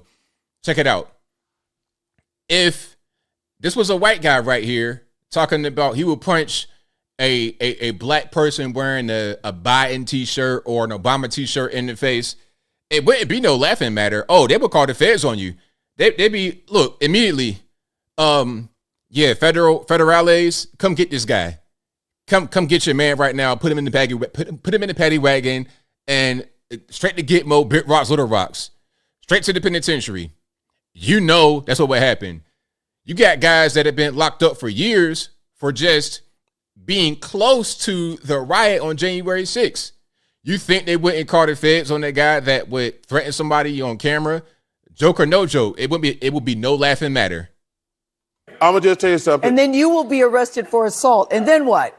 I'm going to bail myself out and go celebrate. Don't encourage him. Don't encourage him. Okay, but go ahead. Seriously. Continue. First of all, if I was at that conference, I'd have got up and walked out. Charles, you wouldn't have been there anyway. You would not have been there at that conference because you would not go to a Black Conservative Federation event. You wouldn't go. And I know the guys that throw that event, they're not closed off. They're open to people. They invite everybody. But people like Charles are not going to go there. They're not. They would invite anybody to an event like that. He wouldn't go. That was an insult to all black people because he basically just saying, and first of all, to compare black history where we've been discriminated against to his plight. Yes. Well, first of all, he's a billionaire and they're prosecuting him for stuff he did wrong. They're prosecuting him for stuff he did wrong. A moron, because you get prosecuted and you got to get found guilty first before you could say he did it. You know, and then, okay, what did he do, Charles Barkley? What did he do? What do you think Trump did exactly? And for him to It's compare still in the court system, Charles. We have. That's correct, Ms. King. Get him right.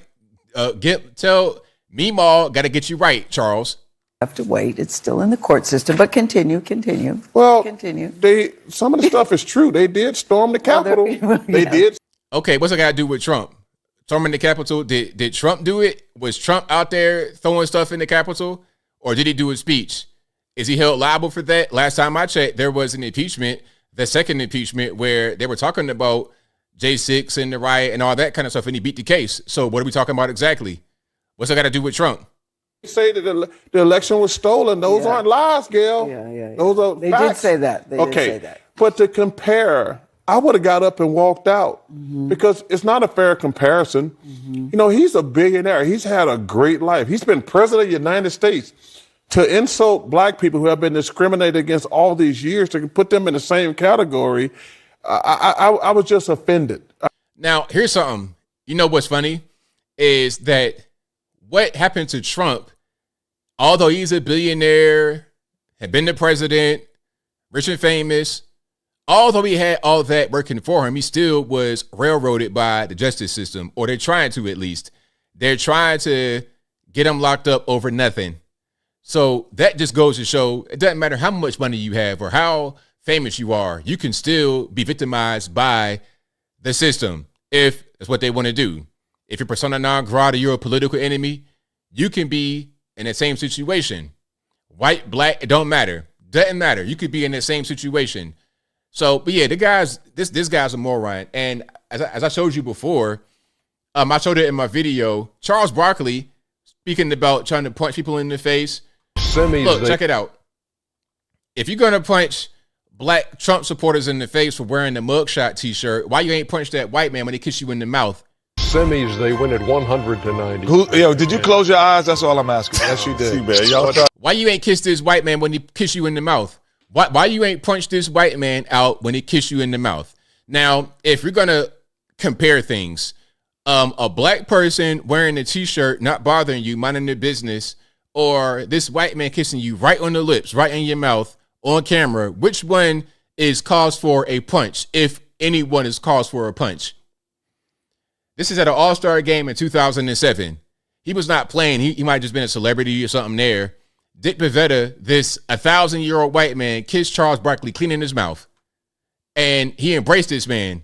Close your eyes. That was happening. Slow it down. So I'm just kind of confused here. So when you got these tough guys talking about, yeah, I'm a punch him, you know, all this and that, I'm like, okay, what's going on with this? I'm seeing something different there. Yeah, I'm seeing something different. You like smooching on old white men. You kiss this 1,000-year-old man. You probably would kiss Joe Biden in the mouth if he wanted to. All right. So I'm not buying the tough guy act, Charles. And again, if you want to punch me, sir, if your breath even so much as comes anywhere close to my eyes and it damages me, I'm going to sue you for all of the tea in China, all the marbles, the big kahuna. I'm getting paid. I'll be set for the rest of my life, my kids' life, my great-grandkids' life. Everybody going to be set. That's for sure. But if you like what you're hearing so far, please give the video a thumbs up, like the video, share the video, do all that good stuff. That'll help me out tremendously. All right. So yeah, shout out to Charles Barkley. Hey man, how about you don't threaten violence, man? That's not really a good thing. Now let's we got some more going on here. We have a little bit more. We got to talk about Nikki Haley and whatnot. Hold on, let me see Super Tuesday results. I kind of want to show that. Yeah, that's pretty important. Super Tuesday results, because she pretty much got curb stomped. She got curb stomped. I'm going to show some of the results here after I'm going to show her speech.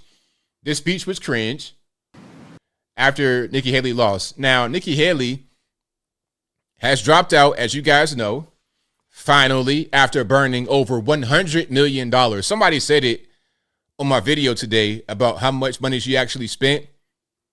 They said she spent well over $100 million for what? To to just lose. I mean, I guess she did well for a runner-up, but there was never a question about who the nominee was going to be. It was evident a long time ago that it was going to be Trump. And nobody else is in the race as far as I know. I mean, there could be some right-hand guys, but nobody's actually running. DeSantis dropped out. She dropped out. Nobody is running. Trump's the presumptive nominee. So she's dropped out and has ceded the nomination to Trump. Let's hear her speech and let's see some of the numbers, shall we? In all likelihood, Donald Trump will be the Republican nominee when our party convention meets in July. I congratulate him and wish him well. I wish anyone well who would be America's president. Our country is too precious to let our differences divide us. I have always been a conservative Republican and always supported the Republican nominee. But on this question, as she did on so many others, Margaret Thatcher provided some good advice when she said, quote, "Never just follow the crowd. Always make up your own mind." It is now up to Donald Trump to earn the votes of those in our party and beyond it who did not support him. And I hope he does that. At its best, politics is about bringing people into your cause, not turning them away. And our conservative cause badly needs more people. This is now his time for choosing. I end my campaign with the same words I began it, from the book of Joshua. I direct them to all Americans, but especially to so many of the women and girls out there who put their faith in our campaign. Be strong and courageous. Do not be afraid. Do not be discouraged, for God will be with you wherever you go. In this campaign, I have seen our country's greatness. From the bottom of my heart, thank you. That speech was so long, but it was only 1 minute and 30 seconds. It's like, my goodness. I feel like I was listening to the Iliad, the War and Peace. Like, what in the world? That was crazy. And that jaw, I don't know what's up with that jaw. That's that cocaine jaw a little bit. The cocaine jaw is clenched. It go like that, you know. But this one is just like straightforward. I don't know what's going on with that clenched jaw. But yeah, that's Nikki Haley with her, I guess you would say concession speech. I guess that's what that would be called, because she has dropped out of the race and has ceded a nomination to Donald Trump after getting stomped into wine on Super Tuesday. She lost every state except for Vermont. Every state except for Vermont she lost, which was predictable. I'm surprised she even won Vermont. I mean, I thought it was going to be a clean sweep, but it pretty much was. Now we have some numbers here. All right, we have some numbers. And these have kind of been updated. So look at the delegate count. So you need 1,215 delegates to clinch nomination. Trump's at 1,031. 1,031 delegates he is at so far. Okay, overall. And Nikki Haley, 89. There was no way that she would ever come close to him at all in delegate count. It's impossible. Look at all the states here that have gone for Donald Trump in the Republican primary. The only one was Vermont. And this state only had a handful of delegates. Look, she got 36,000 votes. He got 33,000 votes from Vermont. So a very narrow margin of victory in Vermont. Now look at Texas. Look at how big of a margin of victory this is. In Texas, Trump got 1.8 million votes. 1.8 million votes in Texas in the primary. Okay, Nikki Haley got 404,000. 1.8 million to 400,000. California even. I thought it might be kind of a more Nikki Haley state, but no. So Trump got 1.12 million votes compared to 250,000 for Nikki Haley. 78% of the Republican primary vote for Trump, only 18% for Nikki Haley. All right. That's 169 delegates in California. And how many? 141 in Texas. And then Utah, a little bit closer, but still no cigar, 56% to 43% for Nikki Haley. Colorado, okay, 535,000 votes for Trump, 284,000 for Nikki Haley. Okay. Oklahoma, big margin. Arkansas, big margin. Alabama, huge margin. Tennessee, big margin. 447,000 for Trump. Nikki Haley, 112,000. North Carolina, big margin. Virginia, pretty big margin.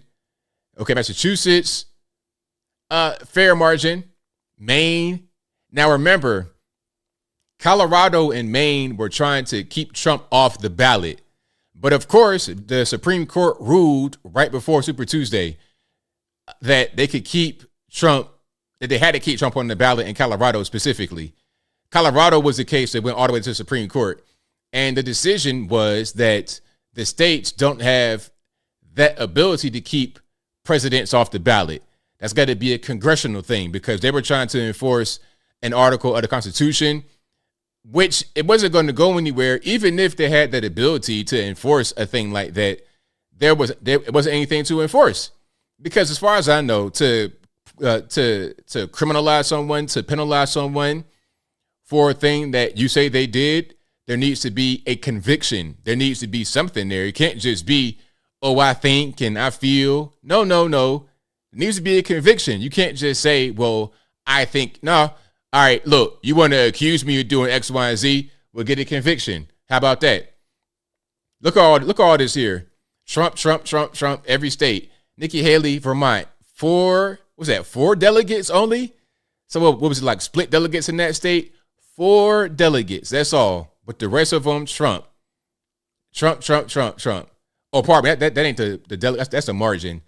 She got just a few delegates, 17 delegates, and 0.4 margin of victory. All right, so that's what's happening. And you can see right here with California, this kind of thing, I feel bad for you guys in California. Look at this. Once you get to the interior of the state, it's red.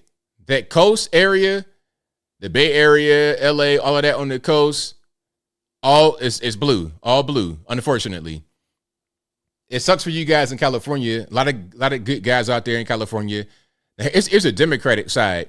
California, 1.7 million votes for Joe Biden compared to about 1.1 million for Donald Trump, which is not surprising. Look, see Texas, 826,000 votes for Trump compared to 1.8 million for, 826,000 votes for Biden compared to 1.8 million for Trump.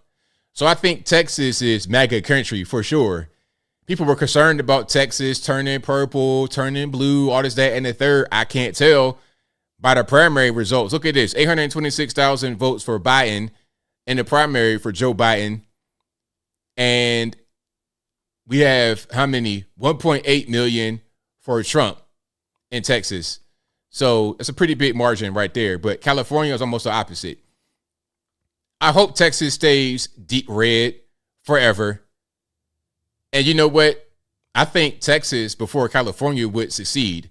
Virginia, 307,000 votes for Biden in Virginia, 89%. Because anybody else running, Marianne Williamson, I mean, come on.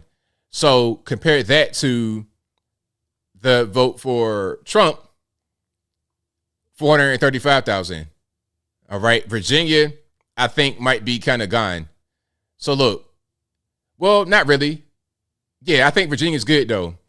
307,000 for Biden in Virginia compared to how many? 435,000 for Trump and 240,000 for Nikki Haley. So I think Virginia could be red this year. You think Virginia's going to be red this year, or is it going to be a blue state? What do you guys think? North Carolina, 790,000 for Trump, 249,000 for Nikki Haley. Now, here's something else. Do you think that people that voted Nikki Haley are actually Republicans?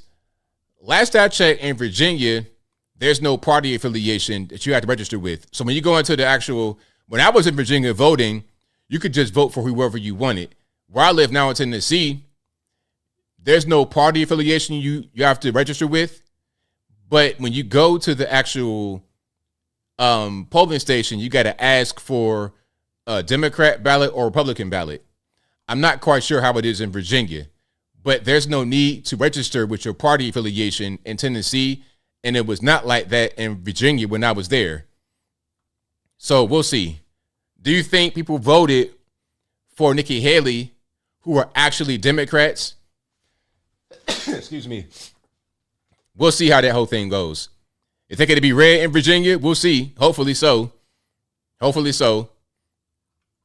All right. But that's what's going on out there with the Super Tuesday. And again, Trump has the nomination in the bag. We've known this for years now, really. We've known it for years. All you need is 1,215 delegates to get the nomination. He's at 1,031. So we're just a handful short.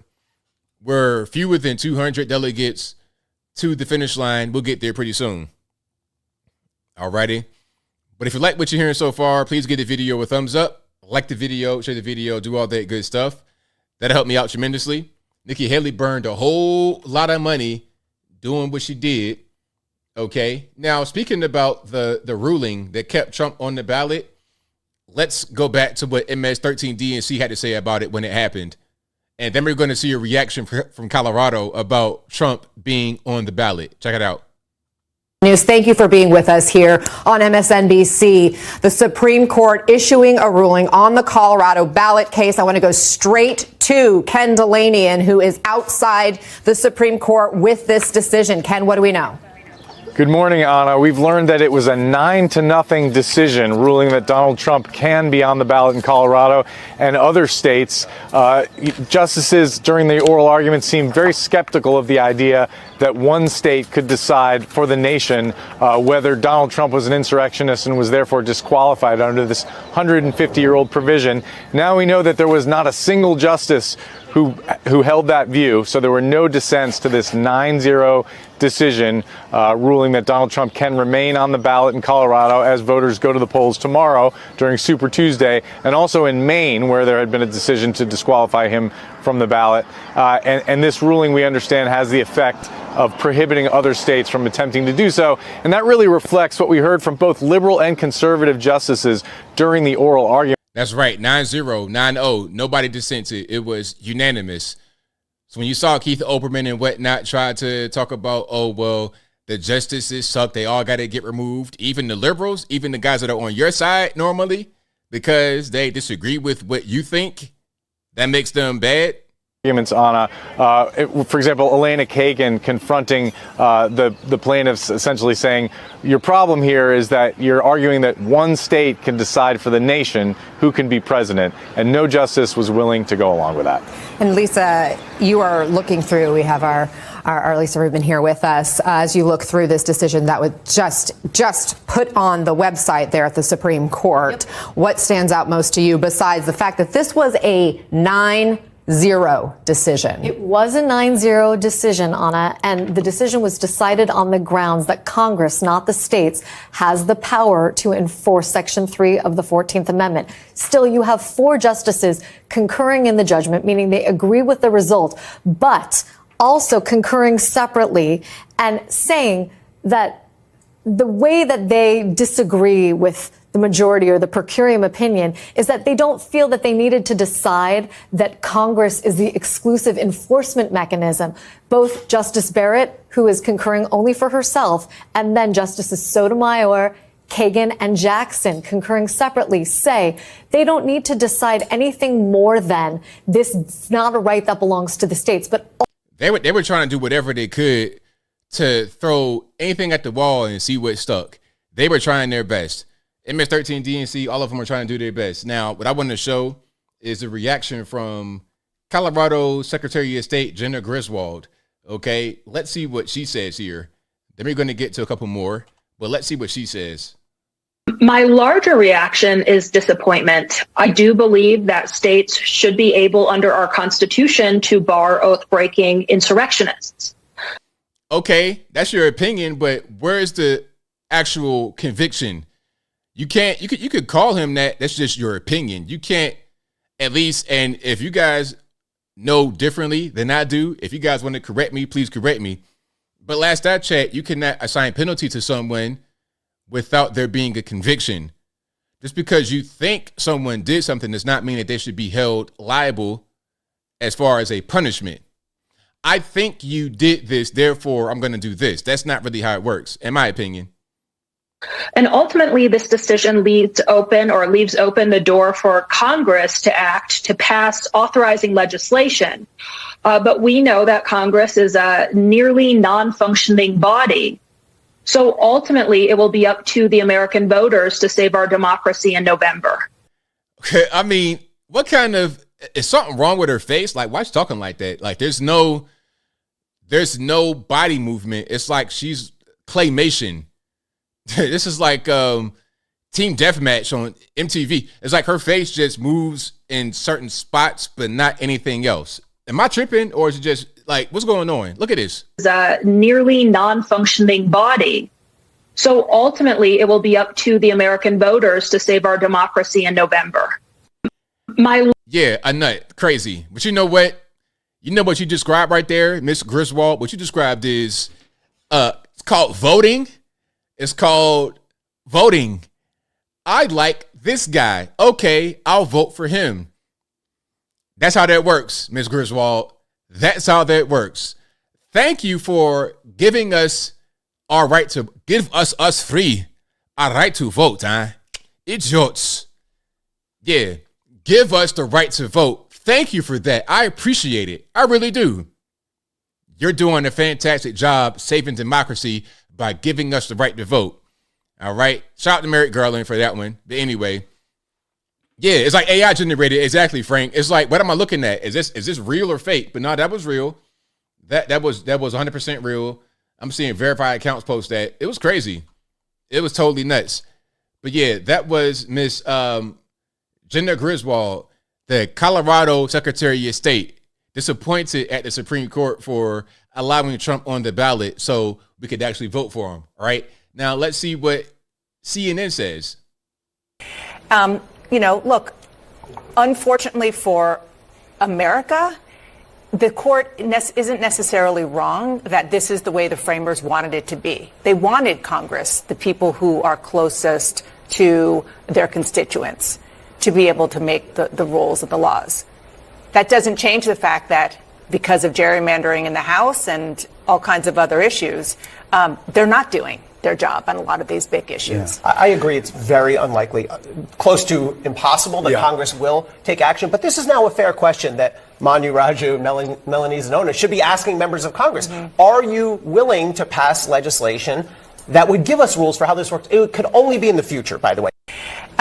Look. So, yeah, it's unfortunate that the Supreme Court ruled, the way they should rule. It's unfortunate that they did that because now it's up to the people to vote for who they want to vote for. It's really unfortunate. You guys are too dumb, too idiotic to vote for yourselves. We gotta just make things to where it's rigged and we just gotta vote for you. We cannot allow the orange man to get on the ballot. That's kind of what's going on. So yeah, shout out to Celebrity Deathmatch, Claymation, MTV, all that good stuff. And speaking of morons, the pastor man from California. I mean, I've seen some dumb things in my day, but good night. I mean, good night. Did you guys see this? Now, hold on. I gotta just get it together. And if you like what you're hearing so far, please give the video a thumbs up, like the video, share the video, do all that good stuff. That'll help me out tremendously. But we have to get into this here. Hold on. Y'all give me a second while I get everything loaded up. Okay. Let's look at this.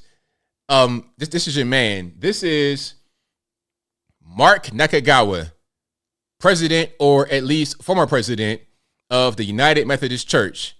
This guy drew the jankiest swastika ever on a Jewish lady's DoorDash order and tried to act like he didn't do it afterward when he got caught.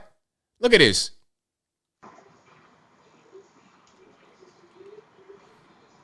So we're in West Hollywood, Los Angeles County, LA area. He walks up to her home and pulls out a Sharpie from his pocket and draws the janky swastika on there.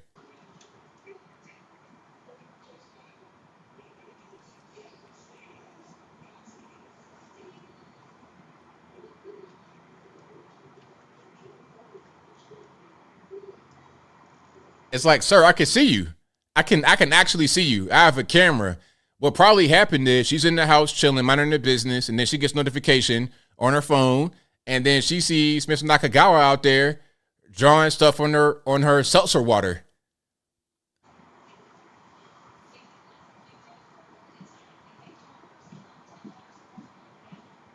And he just casually strolls off like ain't nothing going on. It's like, sir, what are you doing? And what's crazy is that he apparently came back because there's more. All right. Now, I got to kind of show this video a little bit cropped because she's wearing like a nightie and you see like the bottom of her hind parts. I ain't trying to show that on the camera. And you see the caption that says, additional footage as a neighbor confronts Nakagawa about the swastika he drew. He flat out denies it despite being caught on video. Now, for some reason, he's like hiding behind her entranceway. It's like, sir, I can see you. Look at this. Watch this. You see him right there on the right-hand side of the screen. He's trying to hide. Watch. Sir, I still see your arm and your jacket and your pants leg.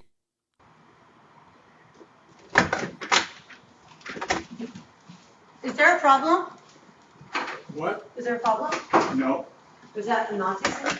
No. What is that? I'm just walking by here. I don't know. I saw you. Hmm? I have a camera. Like, what is that? What did you draw there?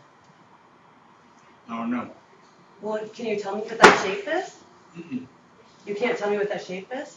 So now she's confronting him. Hey, what are you doing? What did you draw? I saw you.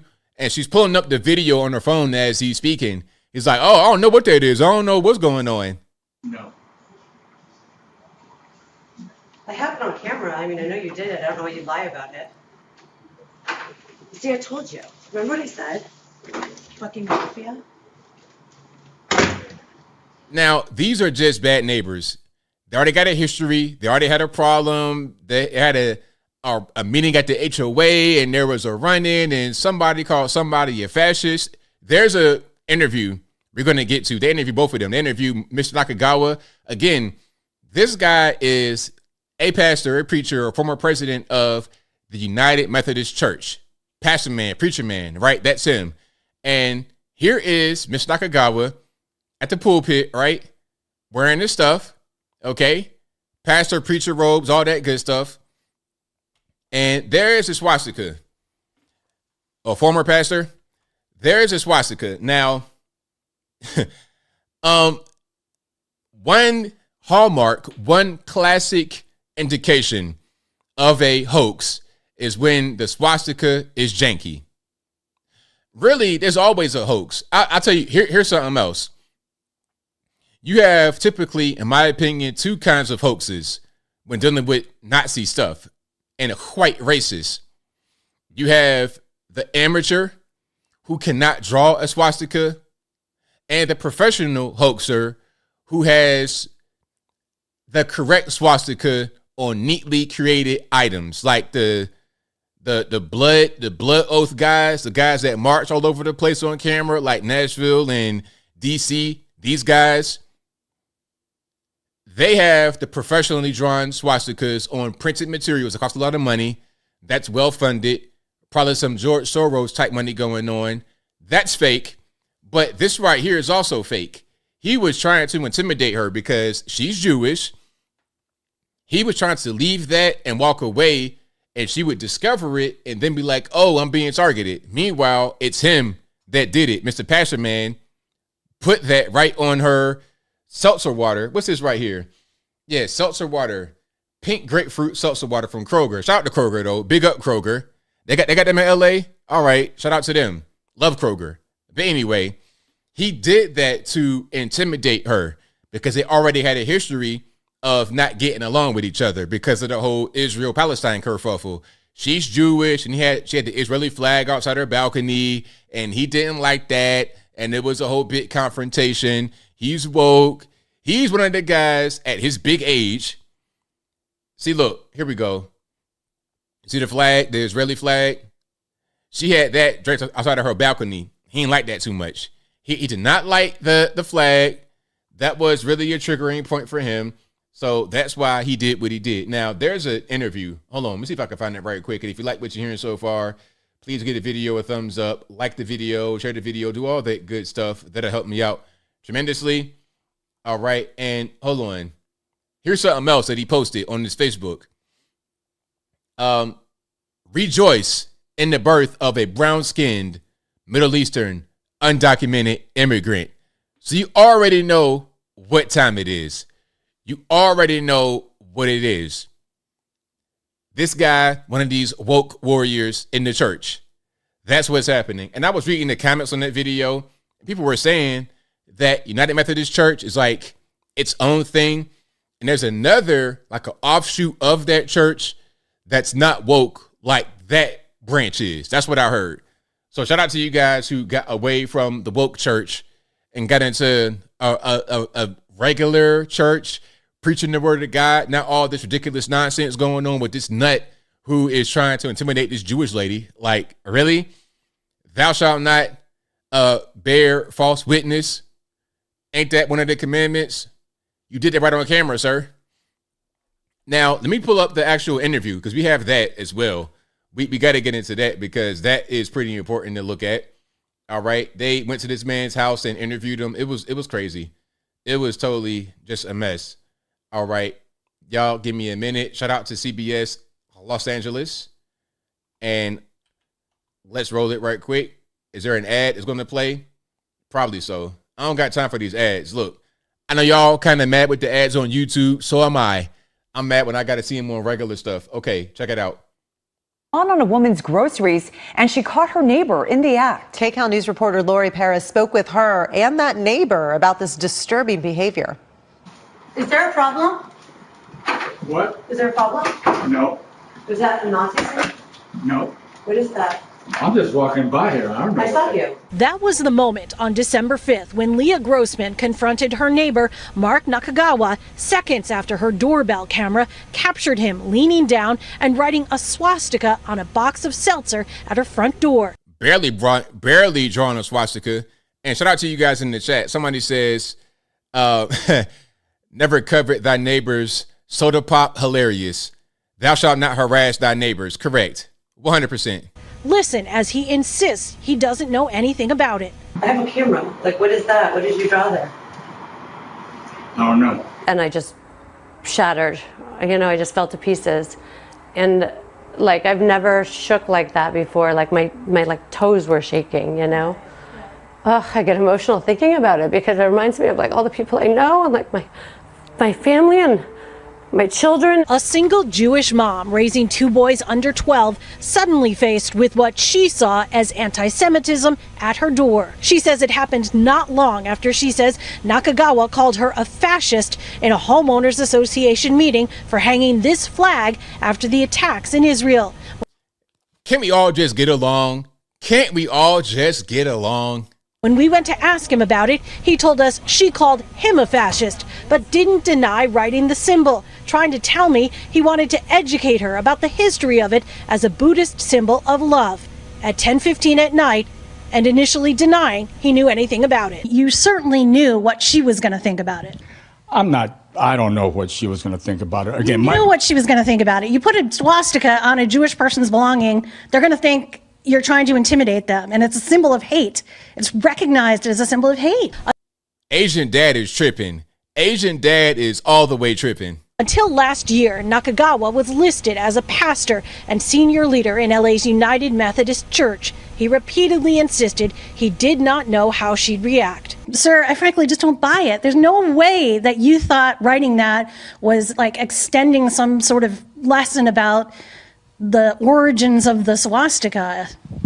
Right. The way I went about it, in hindsight, the way I went about it was not the right way to go about it. It was bad judgment on my part. I realize that. What's going on in the world has really opened up just a crevasse of anti-Semitism. And I think people feel really emboldened to push Jewish people around. Hey, the Buddhist symbol excuse was hilarious. When he said that, I was like, sir, for real, Buddhist symbol? And you didn't even draw that one properly. It was wrong all the way around. If it was a Nazi symbol, that's wrong. If it was a Buddhist one, it's also wrong. You were just trying to intimidate her. Like, you are a pathological liar at a certain point. just shouldn't get away with this.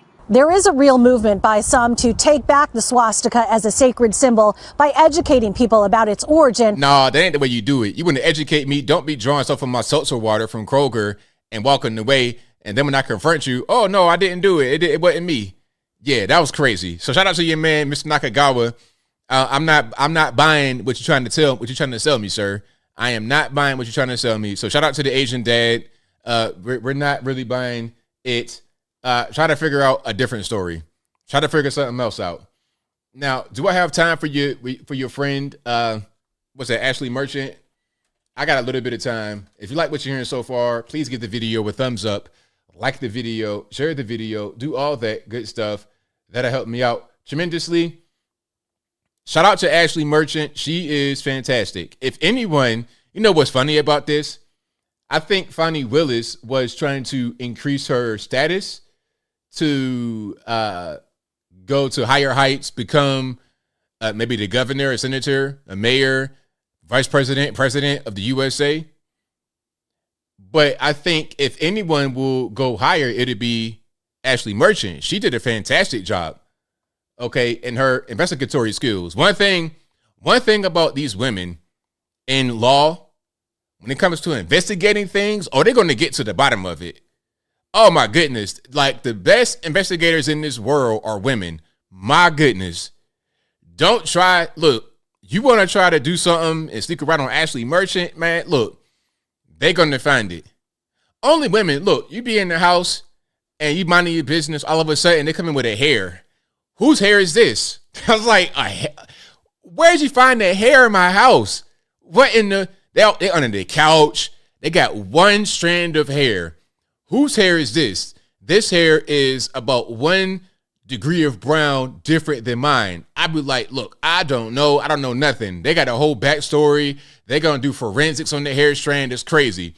So shout out to Ashley Merchant for doing her due diligence and investigating all this kerfuffle with Fani Willis, Nathan Wade, and Terrence Bradley. All right. Now, let's check out some of this right here. Shout out to Viva Fry. I'm going to play some of this that he has up. I understand your testimony is you never took a trip to D.C. with... Now, this is going to be for Fani Willis. Mr. Wade. That's correct. Personal or business? That's correct. Were you ever in D.C. at the same time as Mr. Wade? I was not. Personal or business? No, me and Mr. Wade have not been to D.C. at the same time. However, since Mr. Wade has been on this case, he's been to D.C. Since Mr. Wade has been on to this case, I've been to D.C. What has not happened is we have not been in the District of Columbia at the same time. Now, the only thing I'm not sure about with what you asked me is if I've been to D.C. personally, because I got a lot of personal friends in that area. Oh, yeah. But I know that I have been to D.C. I did an interview at Howard University. I went to D.C. for that. Now, understand this. She's from D.C. Like, she was raised in D.C. and went to Howard. She's a D.C. native. Understand that. Seems like I've been to D.C. one other time. Oh, I went to D.C. for the Global Summit. Actually, yeah, those were 2 separate trips. My next question is based on her opening the door, and therefore I'll just ask it, and Your Honor can decide whether or not it's appropriate. When you went to D.C., did you go to the White House? I did not go to the White House. No. Well, apparently I'm going to get the answer anyhow. There you have it. Next question. Okay. When you went to D.C., now we got some receipts here. Okay. Did you go to the White House? I did not. So we have a receipt of her going to the White House to visit the Kamala Harris. Go to the White House. No. Well, apparently I'm going to get the answer anyhow. What's this? What's that right there? Fani Willis visited the White House. What's going on, Fani? There you have it. Next question. Okay. What are we talking about here? We got receipts. Why lie about that? Okay. And then Viva Fry says in his caption, during testimony, Fani Willis specifically and categorically denied having visited the White House when she was in D.C. Today, Ashley Merchant provided receipts proving that Fani did, in fact, visit the White House. So, yeah, she lied, and Ashley Merchant was able to prove that. And let's keep on going here. We got some more a little bit before we get to the calls. All right, let's show some more. Now, this is going to be Ashley Merchant's testimony in front of a hearing. I'm troubled about this Find the Votes book. Are you saying that the prosecutor has been discussing an ongoing prosecution and her prosecutorial strategy and indictment strategy to authors of a book during the course of the prosecution? Yes. And yes. that book has now come out? It is. I don't think I brought it with me. No, I have a copy. We admitted a copy at the hearing. No, it's out there. It was published. Is that a violation of ethical obligations in some way to be publicly discussing, just like the public statements you made about the guilt of a defendant, et cetera? Yes, definitely. And we allege that and argued that as far as forensic misconduct. It's very surprising, shocking, and I don't know that there's a ton of cases on it. But that book. Also, we talked about it somewhat in our hearing because it goes into a lot of details about the financial troubles that Ms. Willis had prior to becoming DA. And so, it talks about that a lot. Okay. Is she getting a financial benefit from that book? I don't know. Is she getting a royalty or a payment for having been a contributor to it? I have no idea. Okay. But I know her dad testified that he was interviewed for it. He came to the district attorney's office and was interviewed for it as well. And I think that was when her dad first learned that she had dated Mr. Wade, I think. But I may be wrong. Or maybe that's the first time they met, something like that. All right. Well, thank you for... So the caption for this one says... Huge news from Fani Willis Senate hearing with Ashley Merchant. A violation of ethical obligations and misconduct has occurred. Ashley Merchant testifies that the prosecutor contributed to a now published book called Find the Votes. For this book, the prosecutor discussed an ongoing prosecution and her prosecution and indictment strategy. It also discusses Fani Willis's financial problems from before she became DA, and her father was interviewed for the book. Also, it is not known if Fani was paid any royalties for her contribution to the book. So basically, what Fani did was discuss an ongoing investigation to contribute to the book, which you can't do. All right. So, Ashley Merchant done found everything. She done found everything. Okay. And this is Fani talking about the White House visit. Pardon me. This is Merchant talking about the White House visit. Ashley Merchant. One of the other things I did was I did open records for the White House access, and we had records that Ms. Willis and the mayor of Atlanta were at meeting with the vice president. Now, if this was 23, that means it was her and Andre, not even Keisha Lance Bottoms. Okay, and so this is the access history. How does that work? The White House keeps records of anybody that comes in and has any kind of official meeting for sure? Yes, and my understanding is it's highly regulated who can access the White House, and so you have to apply in person or apply ahead of time, and then they give you a time when you make the appointment, and they give you a time when you're allowed to be in and when you have to be out by, and they track you. And that makes sense. They don't want anybody lingering in the White House, but they keep that, and so they're called WAVE records, I believe is what they're called, and I'm not sure what that's an acronym for, but they're publicly available. They're open records. And this record that's shown on the screen shows Fani Willis was a visitor with V. POTUS. I presume that's Vice President of the United States? Yes, it was. And what was the date of that back in, was that February sometime of 23? February 28, 2023. Is that before the indictment? Yes. Okay. Any further explanation of why Ms. Willis was meeting with the Vice President of the United States?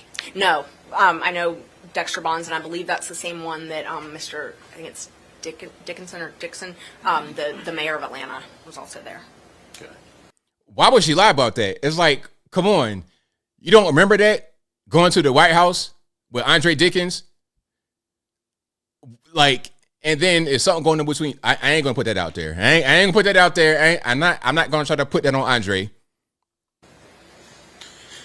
We're going to take a short break. We've been going at this for a while. Let's take a somewhere between 5. It's like, why lie about, when people lie about things because that seems like it's inconsequential. Like, there's no reason to lie about that. You were at the White House, okay.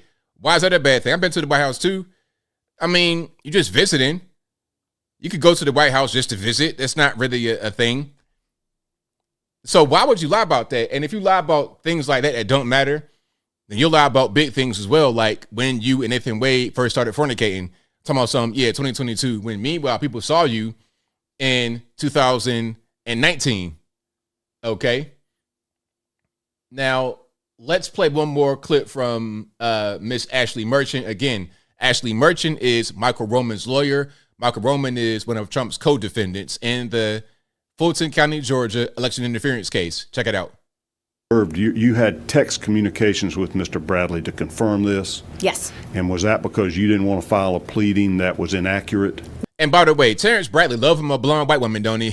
First, you texting Ashley Merchant, and then you were communicating with the prosecutor in Cobb County, also a blonde white woman. Terrence Bradley would tell on his grandmama for 2004 Britney Spears. Oh my goodness. He would tell on his grandmama for Pamela Anderson. Oh, he would tell on he would tell on every member of the family for Pamela Anderson in the Baywatch days. But I digress. Because you didn't want to file a pleading that was inaccurate? 100%. You wanted him to verify the accuracy of what you were claiming had happened? I did not want to say one word that had not been verified. Because he was the source. Yes. He's the guy that was his law partner and his divorce attorney. Yes. Who probably knew as well as anybody in the state. They had been best friends also. Okay. All right. And so let's pull these up, Senator Dolezal. When did you start? You kept these text messages somehow? I did. So I actually, Mr. Bradley uses a Android, I believe. And so it was not easy to just download them. And I'm not the most tech savvy person. There's a lot of texts that just went into things that I thought would just embarrass people and weren't relevant. So what I did was I screenshotted the texts that I thought were relevant.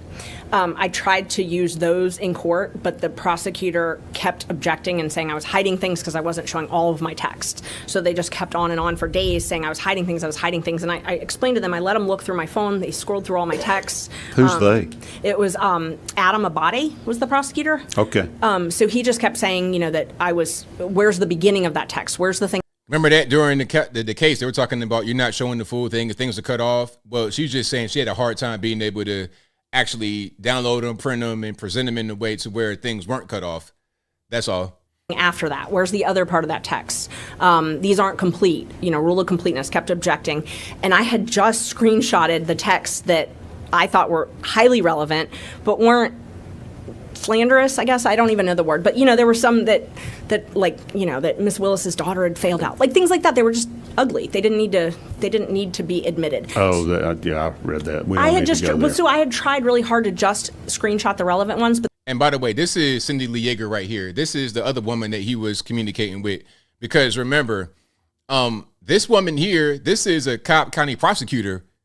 Okay, she works for the Cobb County District Attorney's Office. And she heard Terrence Bradley testify, basically trying to recant everything he said in those texts we just saw. And she's like, well, wait a minute. He told me the exact same story that was in the text messages. Now you're trying to say that he didn't say. So you got this woman right here talking about Terrence Bradley told her stuff. You got the other woman, Ashley Merchant. Like I say, Terrence Bradley loves him a blonde white woman. Okay. If it ain't white, it ain't right. That's what Terrence Bradley says. I mean, they're getting him to tell everything. And the crazy part is this guy has evidence against him. You got text messages, sir. You said it right there. It's in black and white. What are we even talking about? There's no need to really go any further, but I digress. So, yeah, I think that Terrence Bradley is toast. And as a result of that and more, so is Fani Willis, Nathan Wade, but they kept and the whole squad. So that's pretty much that. There's a lot more about that. I think there might have been a hearing. Well, there was a hearing today with Ashley Merchant, but it's going to be a hearing coming up here pretty soon with the the Cobb County prosecutor, who I just showed, Cindy Yeager, the other blonde white lady. You got Ashley Merchant and Cindy Lee Yeager. It's probably going to be a bunch more coming out. Matter of fact, there was a second person that came out. It wasn't a blonde white woman. It was might have been an Asian guy or something like that, who also says that Terrence Bradley is lying about the text messages, that he did exactly say those things to him as well. So this guy just likes to tell to everybody. Okay, so we're going to get to the bottom of it pretty soon. Hopefully we come to resolution, and then this whole case will get thrown out. Because like I said, if Fani is removed from the case, that means that the case is out of Fulton County completely. So it's got to go to a neighboring county. It can't go to Cobb because, first of all, if it goes to Cobb, it'll get dropped. Good old Cobb County, yeah, they ain't playing that. That's where the Braves play. Like they're not on that woke stuff in Cobb as much as Fulton is. Fulton is like woke central. Once you get further up, Cherokee, all of that, it ain't going. You in MAGA country at that point. It's not going. Atlanta is Atlanta, but Georgia's Georgia. You get outside of Georgia, you get out in Georgia, outside of Atlanta, this whole woke trying to attack Trump thing ain't gonna go. It ain't gonna go. And you already got a Cobb County prosecutor who said that Terrence Bradley is lying, so it ain't gonna go there. Clayton kind of said they don't want it. So I think once she is off the case is done. But I digress. If you like what you're hearing so far, please give the video a thumbs up, like the video, share the video, do all that good stuff. That'll help me out tremendously. That's right, GD Vibes. Nobody will pick that up. It's toast. It's pretty much dead on arrival after it's out of Fulton, for sure. Boomhauer says he's going to stitch on his mama for a white Supreme's pizza. Exactly. So shout out to you guys. We got super chats on deck. Then I'm going to get to the calls. The number to call is 434-658-1220. Again, 434-658. There it is, 434-658-1220. The number is always right there in the ticker and also in the description box. Super chats on deck first. Shout out to Apple who says, how many accents do you do ABL? I read that one earlier. I got a few I'm working on, but I gotta tighten up a little bit more before I debut them. Thank you to Alfonso Fret who says, would Charles Barkley punch Mike Tyson? Not at all. Mike Tyson, man, listen, one tap from Mike Tyson, all this jazz right here, his nose, jaw, teeth, all of that will be permanently disfigured. He had to go to the hospital, the ophthalmologist. He's going to need eye surgery. He's going to need dental work. He's going to need a whole new face messing with Mike Tyson. Even at Mike Tyson's age, them hands are something else, man. I mean, good grief. I was watching George Foreman today when he was fighting Michael Moorer. George Foreman had to be at 40-something. He was old. He was up there. And he hit him. It looked like it didn't really... Hold on, I got to show that right quick. I got to show that. It looked like it really didn't hit, but it did hit. Hold on, I'm going to play this because it came to my mind right now. Y'all give me a second. I'm going to show this. Because it was crazy how it doesn't look like it's that bad, but it is. Once you get hit with it. Now, George Foreman is old right here. I'm not sure how old he is, but he's old. If you know how old he was, let me know. Now, that right there, you just saw that I was watching the interview with Michael Moorer. He said when he got hit with that little combination, he was out on his feet at that moment. He was out on his feet. He didn't know where he was after this. Watch, look. That right there was enough. He was toast. And then he's going to follow it up with the same combination. Out. Out. I mean, and this is a trained fighter, and George Foreman was old right there. Old man. Hit him with something that didn't look that bad. It didn't look that bad. But out. Imagine you get hit. If you're not a fighter, you're not a trained person, man, please. Mike Tyson, all of this right here would be out of commission. Out of commission. Anyway, I digress. Let's get back to super chats. Shout out to Apple who says prediction president. It's the State of the Union.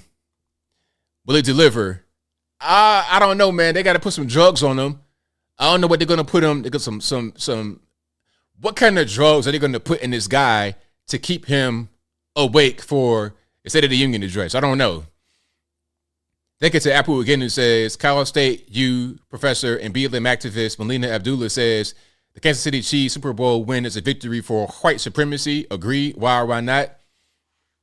I don't know what you're talking about at all. It makes no sense to me. It's kind of crazy. They get to Apple again and says, hey, ABL, are these Hamas protesters paid? True believers? Well, if you're in the United States and you got some kind of organization to you, there's probably some finances behind you, for sure. Apple also says, hey, ABL. Oh, all right, pardon me. He said, you believe Michelle Obama says not interested in running for president? I believe her. I believe her. I think she put that out there because she got tired of being asked the question. If anybody, it's going to be Gavin Newsom. That kind of Michael Critchlow says 2 more whales washed up in Virginia Beach oceanfront. What do you think is causing it? A lot of conspiracies floating around. It could be anything, man. I don't know what's going on. Maybe they dumped something in the water right there from the base. I don't know what's happening. Something happened to keep these whales keep washing up. Something like offshore is going on and caused that. But I don't know exactly what it was. Thank you to Devin for becoming the ABL supporter. Thank you to Alfonso Fret, who says, please ask Christian Prince about the Israel situation. Thank you to Grant Dan, who says, what's up, Unc? Thank you for that. Great show so far as always. What's the brand of door camera you use, and why won't you call Twitter X hilarious? I can't say what I have, but I won't call it X because it's always going to be Twitter to me. Thank you to Apple again, who says ABL sushi, soy sauce, wasabi, ginger, yay or nay. No soy sauce. I have like a barbecue sauce. It's like a soy sauce, but not the same thing as regular soy sauce. Japanese barbecue sauce. And wasabi and ginger, absolutely. And there's different kinds of wasabi. I got some wasabi like specifically. Normally when you get sushi out here in the pack at the store, it'll have wasabi in it with some ginger. But I get mine from the store separately.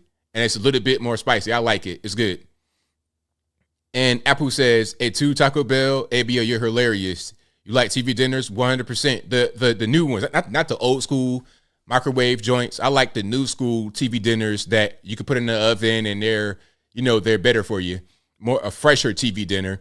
Thank you to Apple again, who says, ABL, what happened to Charles Barkley? 20 years ago, he was pro-Republican and loved Rush Limbaugh. Now the round mound of rebound talk smack about Trump. Got soft, just like Charlamagne the God got soft. Charlamagne came in the game talking about everybody not fearing anything, but then once the money comes into place, all of a sudden you want to start getting soft. It's crazy. Thank you to Leo Mazzino, who says, I guess Barkley was not upset buying chicken dinner with the black family. Yeah, I guess he wasn't upset about that. That was okay.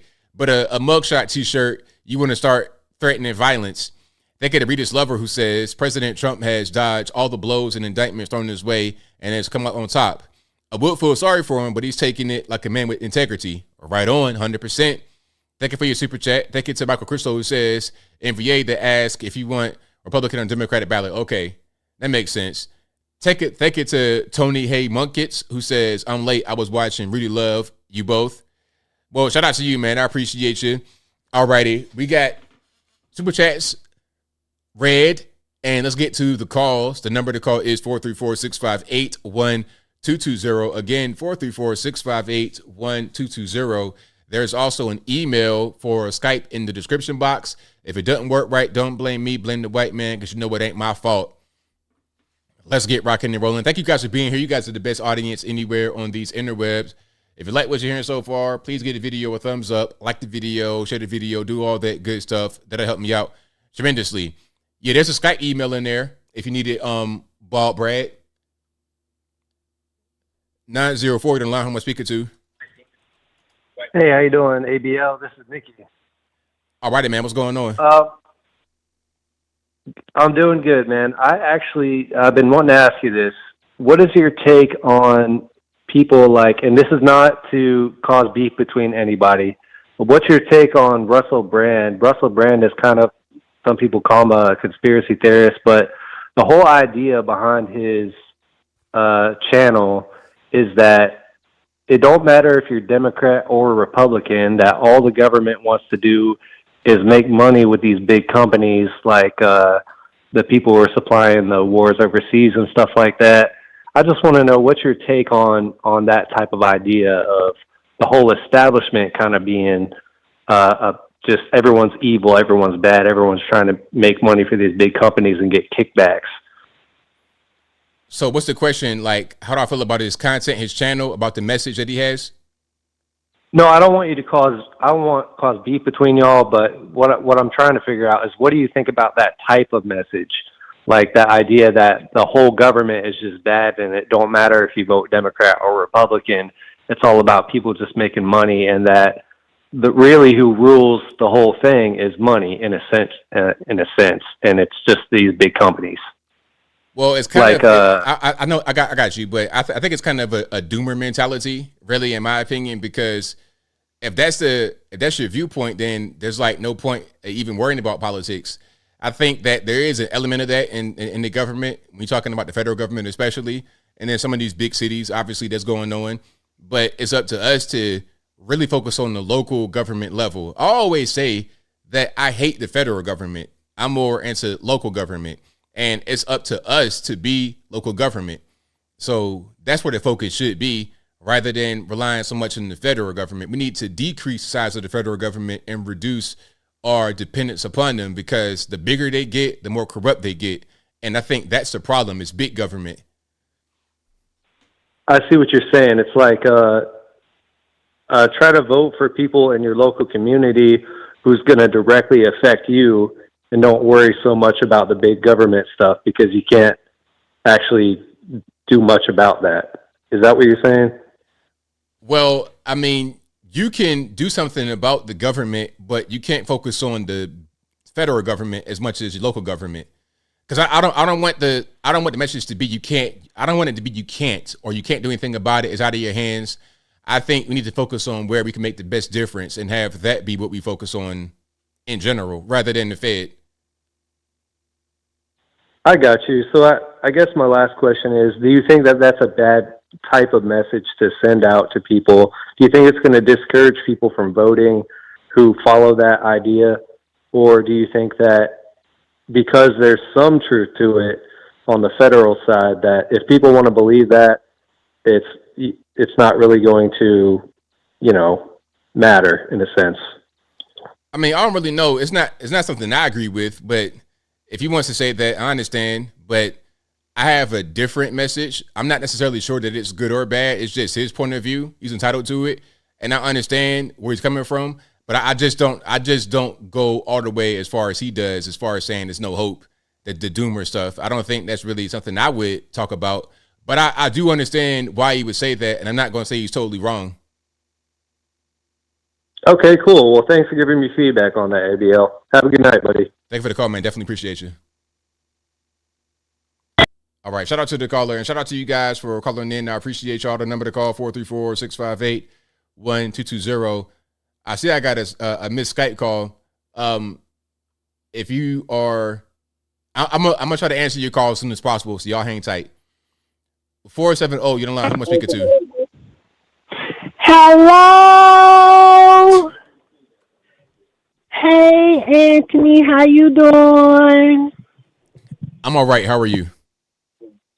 I'm good, Anthony. I just been going through some things, Anthony. I'm just so glad to see you and talk to you on your show again. It's been a month of Sunday since I talked to you, Anthony. Where you been? You been locked up? Yeah, I got locked up, Anthony. I had to do my time, Anthony. They gave me like 2 months, so I just got out. But I'm okay, Anthony. I've just been having some bad experiences since I've been out here in Georgia. What happened? Well, I was at the park, Peachtree Park, and I was hanging out with my friend Nathan. I like him because he looked like you. Oh. Yeah. Well, after I got through hanging out with him at the park that night, I was just trying to walk through the park and go home, and I stopped by the bathroom, and when I was in the bathroom, and I was just standing there trying to use the bathroom, and next thing I know, I was just out, Anthony. You were out? What does that mean? What happened? Somebody came and hit me upside the back of the head, Anthony. It just made me so mad. And when I woke up, it was 3 Mexicans, and they were just taking advantage of me, Anthony. I think they was illegal. Yeah, that's not good at all, man. That's not what should happen to you at all. So, did you call the police? What happened? What was the result of that? Well, I just submitted to it, Anthony, because it was just both for me to do. But you got to call the police though, because you can't. That can't be happening to you. I'm not gonna call the police, Anthony. I got their Snapchats and their numbers and their names, and I'm gonna work it out with them, Anthony. But anywho, Anthony, I see your man Trump done won nomination to become the Republican nominee. Yeah, pretty much. He pretty much got it. Is he gonna lock all those trannies up, Anthony? Nah, you good. Don't even worry about it. You straight. As long as you don't commit no crime, don't keep going to jail. Well, it just be people messing with me, Anthony, and I just can't have that because I put them ones and them twos on them, Anthony. Right, no doubt. I understand. But I'm just... And Anthony, did you see that man? That man, he was in the Air Force and he burnt himself up for Palestine, Anthony. Yeah, I saw that. That was crazy. When I was in the Navy, Anthony, nobody would have did no mess like that, Anthony. I just can't believe it, Anthony. And Anthony, I was walking down the street the other day and they was out there protesting and this person walked up to me and they said he was a hero. And I said, well, if he was a hero, why you ain't burning yourself? And, they just said that they weren't going to be. I was like, these people egging folks on to do stupid stuff, Anthony. Yeah, it's crazy. It's crazy.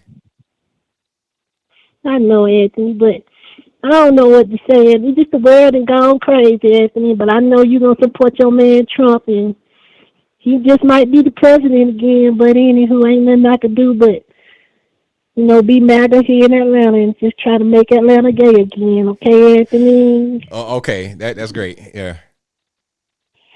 But anywho, Anthony, I ain't going to hold you up because I know you got to get back to the show and everything. And I saw your man, Amazing Lucas, and he's still amazing. But anywho, Anthony, I'm going to talk to you later, Anthony. Okay, Anthony?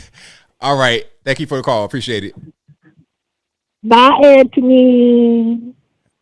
Boy, y'all are crazy. I got the craziest callers in the world. Y'all are wild. I promise. I ain't heard from that dude in many years. If I was to call him dude, he'd be like, "It's ma'am." Yeah, I don't know where he been at. He been locked up. He been in the penitentiary making big rocks, little rocks. But yeah, shout out to the troll callers. Hey, I got the best trolls in the world. So shout out to my man for calling in. All right, let's keep on rocking here. Let's go to hold on 1 second. 843, you're on the line. Who am I speaking to? Hey, my name's John. All right, man. What's going on? John Dubs. Hey, how you doing? Is this ABL? Yes, it is. Hey, I just wanted to tell you, your podcast is wonderful. I started watching you years ago, and you just used to have the microphone, nothing in the background, like when you started out. Yeah. I started watching you then, and then before Officer Tatum took off with his, podcast, what he's doing now, we did the rant about the NFL players, everything, and everything. I mean, so passionate. He was in the military, and now look where he is. What I wanted to ask, before the next big election, are you going to get everybody together again? All that podcast together, like Jericho Green, you guys deciding if you're going to all get together. Okay, you kind of choppy a little bit, but I think I heard you about getting everybody back together again. I don't know, man. People are just busy. We all got really busy schedules, so I guess it'd be nice, but I can't make any promises. I understand. I just want to say you're doing a great job, man, because I really, really respect everything you do. I would rather watch a podcast, news.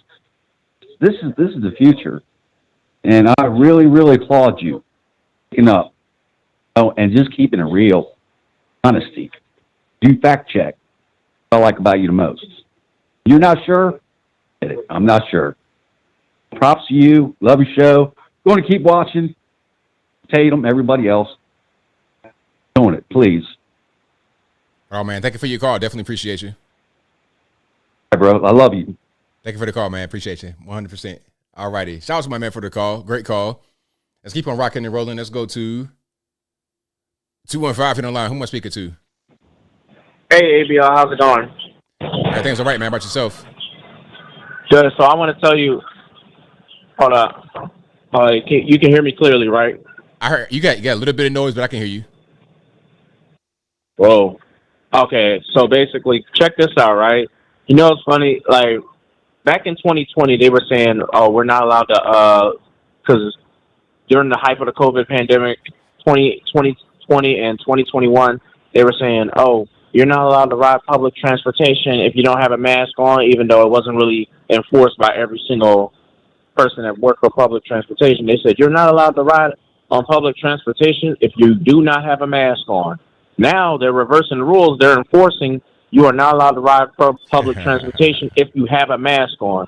Basically, if you have a ski mask on, because there's been too much crime going on, especially around public transportation, with people wearing ski masks. Like today, it was yesterday around 6 p.m. that we had two guys get into an argument, and one guy shot the other guy and killed him. He died at the hospital, and they couldn't identify who the other guy was because he was wearing a ski mask, and he wound up running off the bus and running off.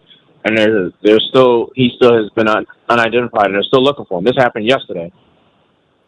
That's crazy, but you know, it's all predictable because right when they started this whole mask thing, I'm like, okay, you're requiring us to wear a mask inside of places like, I don't know, a bank. All you're going to do is just enable the criminals who are now able to conceal their identity. So it was like, it was a dumb policy from the very beginning. Yep. And there was a lot more shootings that was going on, and people were just wearing masks throughout the entire day, night. It's like you don't know who. It was really hard to identify who's really scared of COVID, who's out to commit crime. But then it's like that COVID hype is pretty much gone at this point. So now the city of Philadelphia, they're trying to do a ban on ski masks, but that's not really going anywhere right now. And another story I wanted to share with you. Did you hear about the story where the one guy who murdered a woman down in Arizona?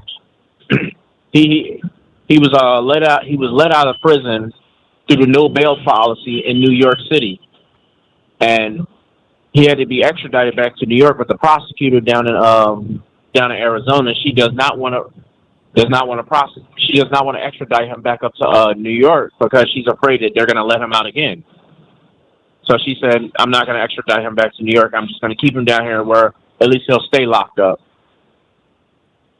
Yeah, I mean, that's a smart move because you already know what's going to happen when you go to a place where they just let you out. You're going to be on the streets. Yeah, and there was a whole kerfuffle about that, and they weren't going to extradite. They weren't going to extradite him back to New York because he did a violent crime up there, got locked up, let right back out, and now I don't know. And so she did a smart move on that one. I mean, I don't blame her for doing that because some people just don't need to be back out on the streets. And one more thing, ABL, I wanted to tell you is up here in Philadelphia, now the gun crime is definitely starting to increase now that it's springtime, because yesterday we had 8 teenagers shot. No, today we had 8 teenagers shot, 7 teenagers shot yesterday. None of them, one died yesterday. This was all around public transportation because they're all getting off school, catching public transportation. I was like, wow, yep, it's getting warmer, so people are coming out. And, you would think today is raining, and there was a shooting. 8 people got shot. I was like, wow, pouring down rain, but, criminals don't care. Right, of course. Yeah, but thanks for taking my call, ABL. Thanks for the call, man. Definitely appreciate you. All right, you have a good night. Same to you. Yeah, man, you got the right idea, keeping the criminals locked up rather than extraditing, for sure. Let's keep on rocking and rolling. 504 to the line. Who am I speaking to? Hey, ABL. It's Alien Spaceship. All right, man. What's going on? All right. Great show. And it was interesting hearing from that Anthony caller. For sure. Yeah. Okay. So I think it's very good to see Trump winning, which is what we all expected. And she really didn't do good at all in any of the states. And this was obviously going to be the outcome. Oh, yeah, it was clear from the beginning. There was really no pathway forward for her. She should have dropped out a long time ago. Right around the same time DeSantis dropped out. I think she was only in there just to please people that got her in there, the money people. Yeah, exactly. The people that that put her in there for those reasons, because they don't want, I'd say probably my opinion, like rhino type people that don't want Trump to be in there, try to cause an agitation. And yeah, Texas, Texas is certainly a red state. I don't think it would have ever turned blue. It was always, part of the South and red. And yeah, you could see that Trump will certainly win that state by a landslide. For sure. Absolutely. Yeah, and a lot of people in California don't like the woke stuff. So I have friends over there, and it's the big city. That's what causes a lot of the blue votes. Yeah, it's the coastal elites. That's the problem. Once you get into the interior of the state, it's MAGA country. But out there on the city, the LA, San Francisco, it's just so many people that vote left over there. They just are overwhelming. Yeah, I know, because it's like and they live in these certain areas where like they most likely wouldn't have any effect by that situation over there, where they have all the homeless people and the drugs and stuff in the streets, and they're like isolated from it, and they just really care about enriching their own selves, in my opinion. Absolutely. Yeah, and I like the video you were showing, and you explaining about that guy that was saying he was going to punch a black person with a Trump shirt in the face. It's like, it's really like turning black people against each other, what he's doing. And you see how the media specifically focuses on that person and what he's saying. They're trying to use propaganda to have a narrative about him and about black people in general, in my opinion. Yeah, it was pretty bogus what he was doing, but that's not necessarily anything that's surprising, unfortunately. Right, and I like your response. That makes a lot of sense. And, they're causing more division, and they're causing people to want to fight each other, but people are waking up about it because, people could obviously see the nonsense. And I really think, in my opinion, that Trump will win. He would defeat Biden, like I believe, in my opinion, likely happened last time. But it's like, hopefully this time it all like goes the way it's supposed to go, and he gets in there. Right, absolutely. Right, because I think like the Democrats and the rhinos, they just care about other countries and not our country, because like Putin was saying that the sanctions didn't like hurt Russia, but it's only, I think, causing our country problems. Yeah, like trying to be involved in different foreign conflicts all over the world is not helping us at all. If anything, it's causing problems because of all the money that we're spending. Right. And also, I remember when I was in school one time, they rigged an election against me. And so I understand like what Trump is going through, but basically people, they try to preserve their own like power, and they don't want, opposition and stuff. So I do think politics is an important subject in many different matters. Right on, absolutely. All right. ABL, that's all I have to say for this call. Thank you for taking my call. Thank you for the call, man. Definitely appreciate you. Okay, bye. All right, shout out, man, for the call. Most certainly appreciate him. All right, Ball Brad, go ahead and call back on Skype, boss. I saw that you just tried to call. Go ahead and try to call back. And if you like what you're hearing so far, please give the video a thumbs up, like the video, share the video, do all that good stuff. That'll help me out tremendously. The lines are busy, Brad, so it's only so much it's hard to get everybody on. All right, I think that's you right here. Okay. Skype caller, who am I speaking to? Bald Brad, Anthony Brian Logan, we have achieved the unachievable, my friend. We finally got Skype to work. Yes, indeed. We made it work. The white man could not stop us. Hope you've been well, my friend. I don't know if the video is working, but shout out to all the people in the chat. I am just like all of you calling in. Hope you've been well, my friend. I think the last time we talked, I think I only had like 500 subscribers. And because of you, we got to 1,000. So I appreciate it, my friend. Oh, no problem, man. It's all good. So the elephant in the room, I don't know if you talked about it early on. By the time I jumped in, you may have already talked about this, but Joe Biden's cognitive ability, it's insane with what's going on in the White House. Them gaslighting us as if we're not able to tell that this guy's not all there. The dude hits a golf ball backwards, falls up a flight of stairs, trips over a sandbag during a graduation ceremony, gets lost at times, fights with his teleprompter. Anthony, The teleprompter's been undefeated for 3 years, my friend. You just showed the boxing match. Nobody's been undefeated for 3 years. Right. It's insane. And they're going to stand on the podium during the White House press briefing, my friend, and go, he's sharp. He asks us questions. He pushes us. He's a mentor. He makes me a better person. What questions does he ask you, Karine? What's your name? Who's president? What day is it? Who am I? It's insane. Yeah. Who am I? What's happening? So this State of the Union address is going to be insane because you brought up earlier in the show, what are they going to get him hopped up on is my question. Yeah, exactly. It's got to be something because we all know he cannot stay there for the entire time. And at 9 o'clock at night, there's got to be some kind of preparation going on to get him ready for that moment. There was that New York Times posting of him grabbing the microphone just 24 hours ago saying, oh, I shouldn't take questions. I'm going to get in trouble. Right. Which one questions who's pulling the strings of the puppet here. But second, I don't know if you noticed there's something in his mouth all the time. And I'm speculating either it's a cough drop or it's something to keep that man awake and somewhat coherent where he's not rambling and dripping over it in a trip tray. But, I mean, there was rumors, I don't know if you remember during the campaign trail, that Joe Biden was slipping him something. I think that came from either an aide or a reporter saw him slipping something and the track marks on his arm. So I don't know, man. They're going to have to give this guy something because him being coherent during this whole thing, I don't think it's going to happen. Yeah, not at all. If we see any level of coherence tomorrow, we know what's going on. Absolutely. So I just thought it was interesting. You know, we talked with Jackie Heinrich behind the scenes. We also talked to Philip Wegman of Real Color Politics. Both reporters are in the press briefing room.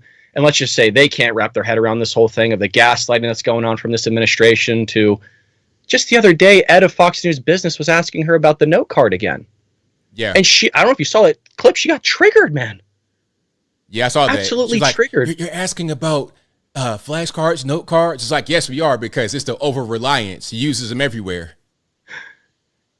Just for his show prep. I don't know if you saw Benny Johnson posted his his State of the Union speech that there was like 6 sentences on one page. Hi, my name's Joe Biden. Wow, that's crazy. Anywho, my friend, I wanted to just drop in and say hi. Love your stuff. Been watching you for a lot of years now. Couldn't be more happy with your success. Congrats on 1 million. I know you're past that, but you deserve 2 million. And just again, shout out to the chat. You're all true American patriots. Trump 2024. And is there any way I could plug something, ABL? And because I want to kind of send you something as well. Go for it.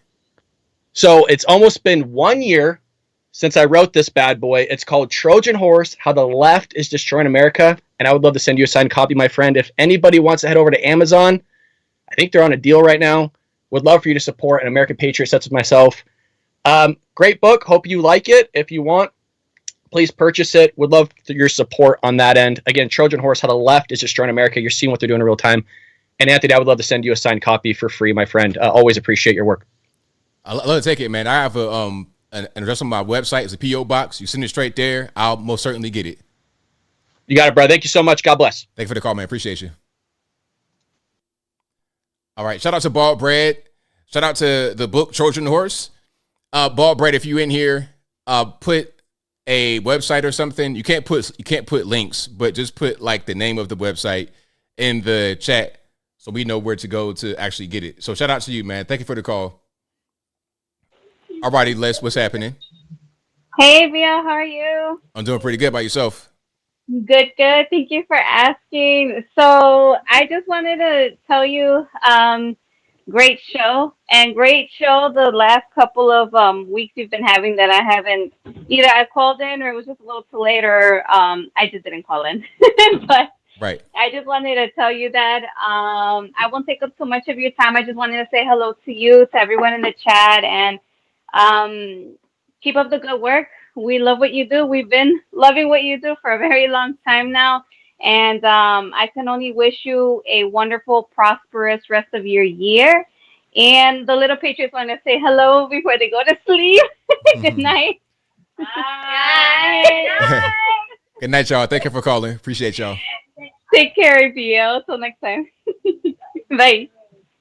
All right. Shout out to Les. Shout out to the little Patriots. Great supporters. And thank you all for being here as well. If you like what you're hearing so far, please give the video a thumbs up, like the video, share the video, do all the good stuff that'll help me out tremendously. Let's go to some more here. 980, you're on the line. Who am I speaking to? HH. All righty. What's happening? I just thought maybe you could give us an idea of, somebody mentioned podcasts earlier, what kind of stuff you listen to and or media that you would recommend. As far as what, like political stuff? Yeah, what you tend to enjoy watching when you're not doing the political stuff. Oh, okay. I like Joe Rogan when he's not necessarily political. I listen to a lot of music, really. I like 80s, 90s R&B music. What else?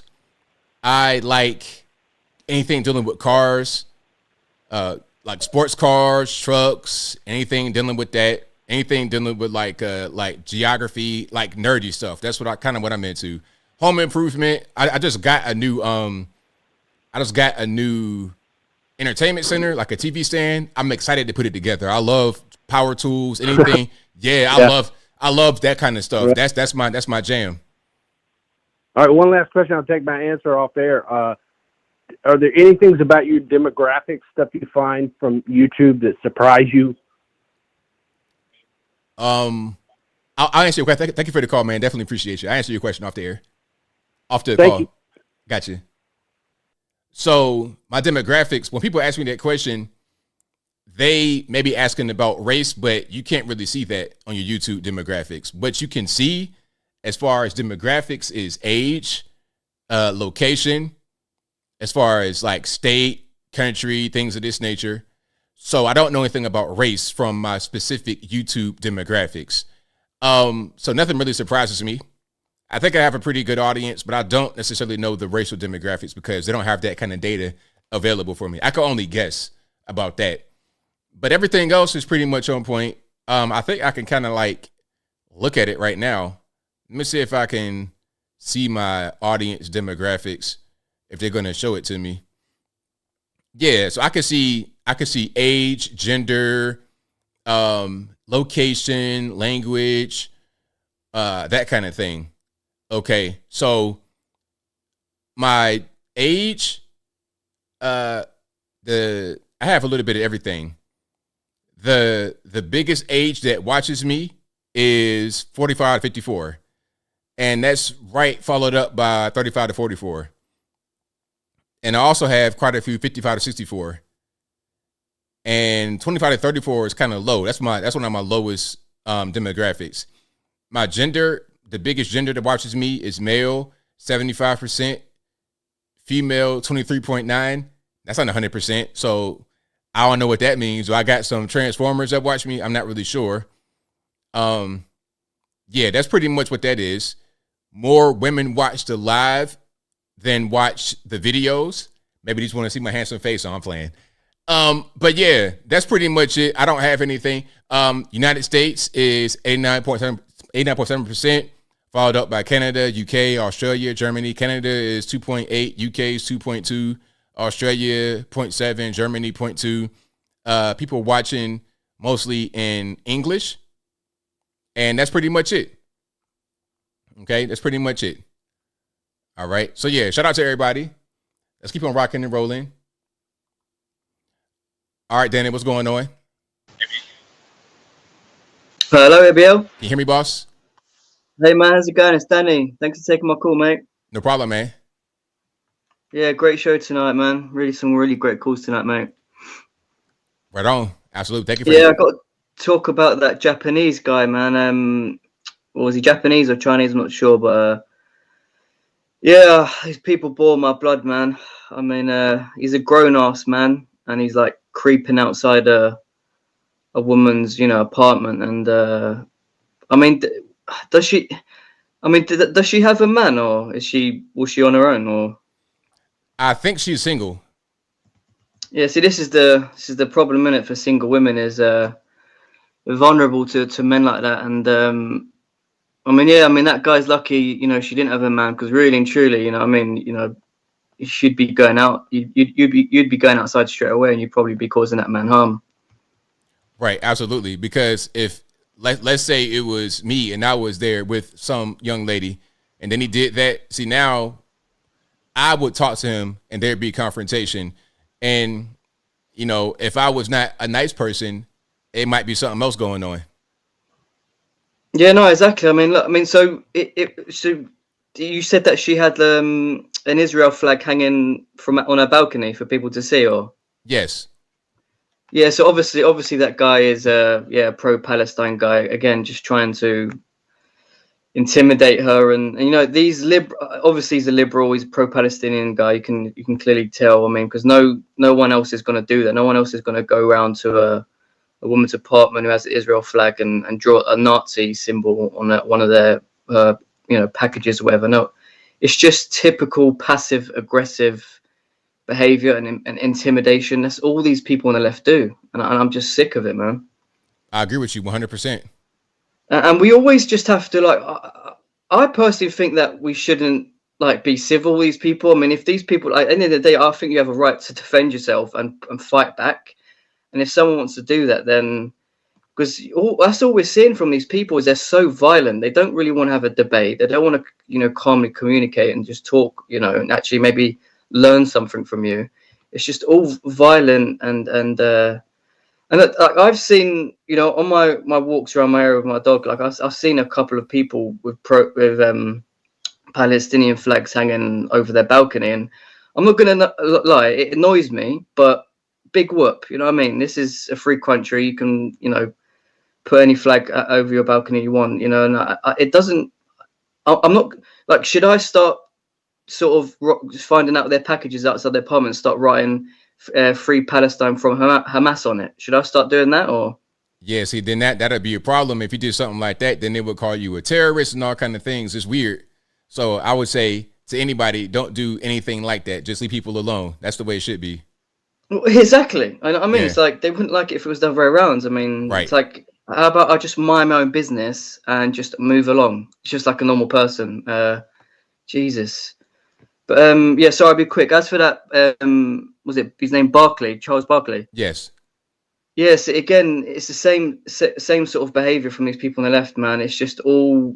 I mean, there's no way in hell he's gonna hit anyone, in my opinion. And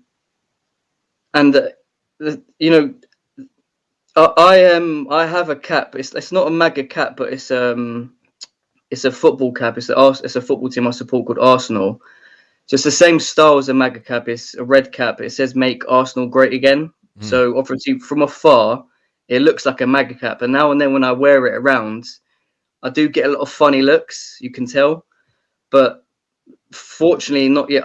Fortunately, so far I've not been beaten up, so that's a good thing. But I think a lot of that talk is just people on the internet just talking crap. I mean, because majority of the time in real life on the street, no one's going to do a goddamn thing to you, especially those kind of people. I mean, have you ever had anyone say anything about like your sort of clothing or?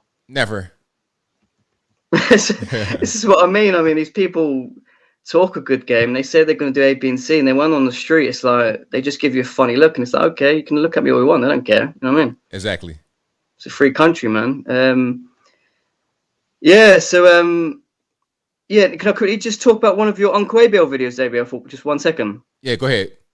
Yeah, it was about that lip filler video you did, and oh yeah, it's really sad, man. Like this, especially this young generation, like they feel like they have to put all these chemicals into their face and to look more attractive, to look younger than they already are. Like it doesn't make no sense. Yeah, it's totally crazy. It looks a mess, and I just wish that whole trend would come to an end immediately. Yeah, when you were showing that sort of collage of all the women from back in the day, man, I mean, like, damn, man, like seriously, some beautiful women, man, and it's just a goddamn shame that this culture is promoting that kind of thing. And there's this actress, I don't know if you see, but you know that TV show called The Boys? I've heard of it, but I've never watched it. Yeah, there's this young actress in it. This young girl. She plays like a character in it called Starlight, and really young, young, really pretty, naturally beautiful. But she's just got a ton of surgery in her face, and she's just made herself look like 20 years older. And it's just like, why? You know what I mean? Like, completely ruined herself now for the rest of her life. Actually, I did watch that. I'm lying. I did watch that with Homelander and all these guys on it. Yeah, I saw that. Yeah, that's unfortunate. I think I know you're talking about. That's unfortunate because she was really pretty in there. So it was like, why do that to your face? Like, what are you doing? It's weird. Yeah, it's just like I don't know if they feel like it's going to help their career in Hollywood or if it's. I honestly don't have the answers, man. Right. Yeah, sorry, mate. Don't want to take up too much time. Yeah, thanks again for taking my call. Great show. Shout out to everyone in chat, mate. Take care, mate. Thank you. Thanks for the call, man. Definitely appreciate you. See you, mate. See you. Bye. Bye. Yeah, The Boys is a great show. Shout out to The Boys. And I got some demographics about my states, by the top states I have. I'll tell you the top, I think, 5 or 6 states. So California, 10% of my viewers. Texas, 8.8. Georgia, 8.7. Florida, 6.9. New York, 5.4. So California is my top state with 10.8% of the views that are listed as far as a state. Now, I think that might be some people that are not necessarily logged in. Well, I think it's everybody. Yeah, I got 250,000 views in a month from California specifically, I think. Yeah, 10.8%. All right, let's keep on going here. 773, you don't learn. Who am I speaking to? ABL, it's your retired Chicago police officer friend. Thanks for taking my call. First of all, ABL, just want to let everybody know that I'm well aware of my grizzled voice. Just deal with the people, okay? I know how I sound. And also, ABL, I wanted to comment on the story that you did on Merrick Garland about the voting rights. How stupid does he think the black community is? That he's going to try to bamboozle the black community with that silliness about, making it easier, not having to have an ID and everything else. That is so insulting to the black community. And as you know, ABL, I'm not black. I'm 100% Italian, Italian American. So maybe I'm speaking out of school, but I don't think I am. What he thinks is that he's going to get the black community to try to make it easier for all these illegals to vote. That's really what he's saying. Because here's the thing. I spent my whole career in the black community. The black community does not have a problem with proving that they're citizens and they've been here for centuries and they have a right to vote. Most people have some kind of ID. Even kids that run around doing crimes that don't want you to know who they are. Once you catch them, they have some kind of identification that they can get a hold of if they wanted to. Okay? What he's trying to do is he is trying to solicit the black community and make them think it's in their interest to make it easier to send in your votes and all these drop boxes and everything else. No, you're trying to use the black community to help you get these illegals to vote. That's what they want to do. They want to make it so that no questions are asked and they can get a bunch of these people to get in there and vote Democratic for them. It's not in the black community's interest. And I'd like to ask you, ABL, since I'm not black, and I'd like to ask you what your thoughts are on that. Because if I was black, I would be insulted. I'm not black, and I'm insulted. Insulted that they would think that the black community is so stupid to not realize what they are up to. Anyway, I'm going to leave that at that, ABL. Thanks for taking my call. I wish you'd answer that question of how you feel as a black person about what they're trying to do with that voting thing. And thanks for taking my call this week, and I'll talk to you later. Thanks for the call. Definitely appreciate you. Thanks, ABL. Yeah, to answer his question, it's pretty insulting. I don't like how, Merrick Garland went to the black church to use them in the community as a backdrop to push forward his political narrative. It's not about really just trying to go there and give a good message or anything of the sort. It's about, hey, we want illegal aliens to vote. We want to be able to have dead people vote, whoever vote. We want them to be able to vote. And we're going to say that if you don't allow us to do what we want to do, meaning no voter ID, voting anytime, anywhere, any place, If you don't allow us to do that, then you're racist and you hate the black community. I hate that. I don't like being used that way. I don't like it at all. So yeah, it's pretty insulting. And the main thing is that they're just trying to use us to push forward a political narrative that won't help anybody other than themselves, not anyone else. But shout out to you guys for being here. You guys are the best audience anywhere on these internets. That will be a wrap for me. I feel like I just sat down, but I've been here for about 3 hours and some change. I'll be back live again on Saturday, same bad time, same bad place, 8 p.m. Eastern to right now, 11 p.m. Eastern Standard Time.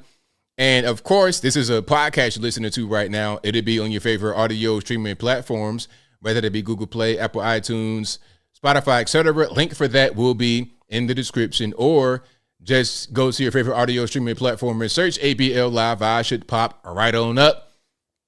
Shout out to everybody for watching, retweeting, super chatting, whatever you're doing. I most certainly appreciate you. Shout out to the mods for keeping the trolls in check. I appreciate you as well. And I think we got super chats on deck. I believe we got one more. Then I wrap it on up, put the bow on top. Shout out to Christine Miller for becoming a member. I really, really appreciate you. And shout out to everybody on the Facebook for sending the stars. Shout out to Mark. I appreciate you, boss.